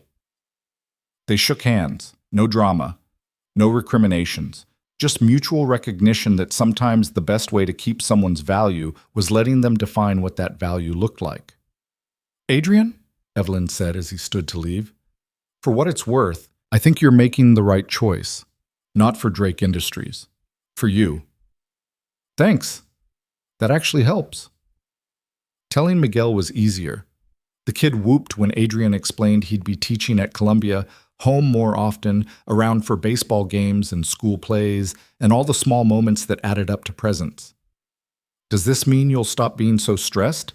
Miguel asked. Probably not. Different stress. Academic politics are their own nightmare. But you'll be happy stressed instead of worried stressed? Adrian thought about it. Yeah, happy stressed. That's exactly right. The transition took 3 months. Adrian spent November and December training Sarah, walking her through every methodology he'd developed, every pattern he'd learned to recognize. She was sharp, caught things he missed, asked questions that improved the process. "You're going to be better at this than I was," he told her in mid-December.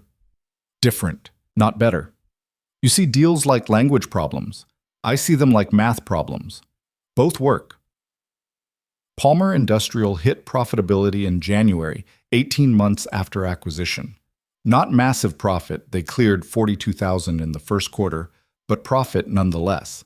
Robert Palmer called Adrian personally. "You said it would take 2 years. You were pessimistic."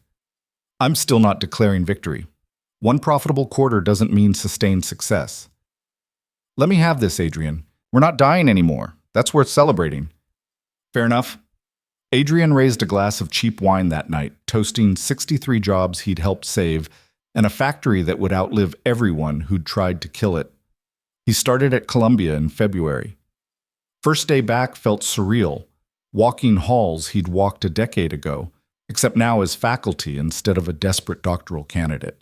His office was small but had a window. His teaching load was reasonable. His research had funding. The dissertation defense happened in March. Adrian stood in front of a committee that included Kovacs and 2 other professors who'd known him before everything fell apart. He presented 6 years of research plus 5 years of real-world application, arguing that linguistic precision in legal contexts wasn't academic masturbation. It was the difference between functional agreements and catastrophic misunderstandings. The committee deliberated for 20 minutes, returned with a decision. "Congratulations, Dr. Vega. Your dissertation is accepted with distinction." Kovacs hugged him after, rare show of emotion. "I told you you'd finish. Took you long enough." "Better late than never." "Better earned than easy." Miguel insisted on celebrating.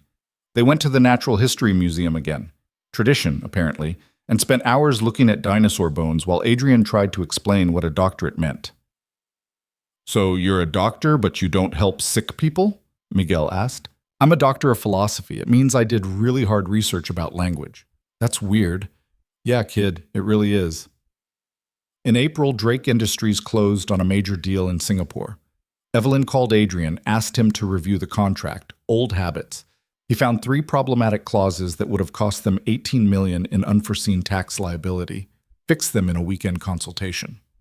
"You're still saving us millions," Evelyn said on a call. "Sure you don't want that VP position back?" "Positive, but keep sending me the impossible contracts. That's the work I actually love." "Deal." By May, Adrian had settled into a rhythm that felt sustainable for the first time in 6 years. 3 days a week teaching, 2 days on research, evenings with Miguel, weekends at baseball games or museums, or just existing without the weight of choosing between presence and impact. He wasn't perfect at it, still missed things, still felt guilty. Still wondered sometimes if he'd made the right choices. But Miguel was happy. The work was meaningful. And for the first time since Maria died, Adrian woke up most mornings feeling like he was living instead of just surviving. That was enough. Maybe more than enough. One evening in late May, Adrian got a call from Jerome, the security guard who'd worked the night shift when Adrian was cleaning floors. They'd stayed friendly, occasional texts, the kind of connection you keep with people who saw you at your worst. "Hey man, weird question," Jerome said. "You know anything about legal contracts? My cousin's trying to buy a house and the mortgage terms look sketchy." Adrian laughed. "Send me the document. I'll take a look." "For real? I can pay you." "Don't worry about it. Just doing what I do." He reviewed Jerome's cousin's mortgage that night, found predatory clauses buried in Section 17, called Jerome with recommendations, saved the cousin about $40,000 in hidden fees. Jerome was effusive with gratitude. Adrian brushed it off, but it reminded him that expertise wasn't just for billion-dollar corporations. Sometimes it was for security guards' cousins trying to buy houses. That was worth something, too. The semester ended in June. Adrian's teaching evaluations were good, not perfect, but students appreciated that he made complex material accessible, that he cared whether they understood, that he showed up to office hours and actually helped instead of just going through motions. One student wrote, "Dr. Vega makes you want to learn this stuff even though it's hard. He doesn't pretend it's easy, but he shows you why it matters. Adrian kept that evaluation, pinned it to his office wall next to Miguel's drawing of Calculator Jr. and a photo from Palmer Industrial's profitability celebration. These were the things that mattered, not the title, not the salary. The proof that showing up and doing work you cared about made a difference someone noticed. In July, exactly 1 year after Palmer Industrial started turning around, Adrian got invited to speak at a manufacturing industry conference in Detroit. They wanted him to talk about corporate social responsibility and investing in dying industries. He almost said no. Public speaking terrified him. But Miguel convinced him. "Dad, you help those people. You should tell other people how to help people too." Hard to argue with that logic. The speech was rough. Adrian wasn't a natural presenter, stumbled over words, forgot his place twice, probably said more than any professional speaker should. But the content landed. He talked about Palmer, about 63 jobs, about choosing impact over pure profit optimization, about how companies could do well while doing good if they stopped treating those things as mutually exclusive. Afterward, 3 other executives approached him, asked if he'd consult on their own struggling facilities. Adrian took their cards, promised to consider it. Driving home from Detroit, he called Evelyn. "I think I accidentally started a second consulting business." "Good. You're too useful to just teach. Spread it around." "I'm already spread pretty thin." "Then raise your rates and be selective. You've earned the right to choose your projects." That felt true in a way it hadn't a year ago. Adrian had spent so long taking whatever work he could get that the idea of being selective, of having enough value that he could say no, still felt foreign. But it was real. He'd proven it. August brought Miguel's 10th birthday. They celebrated with a party at the apartment, 12 kids, too much sugar, Calculator Jr. getting way too much attention. Miguel's friends asked what Adrian did for work. "My dad's a professor," Miguel said proudly, "and he saves companies from bad deals, and he knows like 7 languages." "Only 4 fluently," Adrian corrected. "Still more than anyone else's dad." "Fair enough." That night, after the kids left and Miguel crashed from sugar overload, Adrian stood in the kitchen cleaning up wrapping paper and thinking about the past 18 months. About the boardroom where Evelyn had mockingly challenged him to translate a contract. About the choice between $1 million and dignity, between survival and expertise, between being invisible and being seen. He'd made a lot of choices since then. Some good, some questionable. But standing in his kitchen with a sleeping kid in the next room and meaningful work waiting in the morning, Adrian couldn't regret any of it. Not the corporate VP position he'd turned down, not the academic work he'd returned to, not Palmer Industrial or Phoenix or any of the deals that had cost him sleep and presence and certainty. Because somewhere in all of it, he'd stopped being the janitor who cleaned boardrooms and started being the person who belonged in them. Not because of titles or salaries or recognition, because he'd remembered what Maria had known all along. Expertise wasn't selfish. Wanting things wasn't abandoning responsibility. And being visible meant you could help people who needed seeing just as much as you'd needed it. That was the lesson. Not that hard work paid off, though it did. Not that talent always found recognition, though sometimes it did. But that invisibility was a choice you could unmake. That the person people saw when they looked at your uniform didn't have to be all of who you were. That sometimes the biggest risk was letting yourself be big enough to matter. Adrian threw away the last of the birthday debris, checked on Miguel one final time, still asleep, still peaceful, and went to his desk. Pulled up a new consulting request that had come in that afternoon. Another struggling factory, this one in Pennsylvania. Different family, same desperation. He opened the file and got to work. Because this was what he did now. This was who he'd chosen to be. Not the janitor, not just the professor. Something in between and beyond both. Someone who saw problems other people missed and fixed them before they became catastrophes. Someone who showed up. Someone visible. And if a 9-year-old could be proud of that, if 63 factory workers could keep their jobs because of it, if students learned to think more clearly because he taught them, that was enough. Maybe more than enough. Outside his window, New York hummed with the sound of 8 million people becoming whoever they needed to be. Adrian was just one of them. But tonight, for the first time in a long time, that felt like exactly the right number.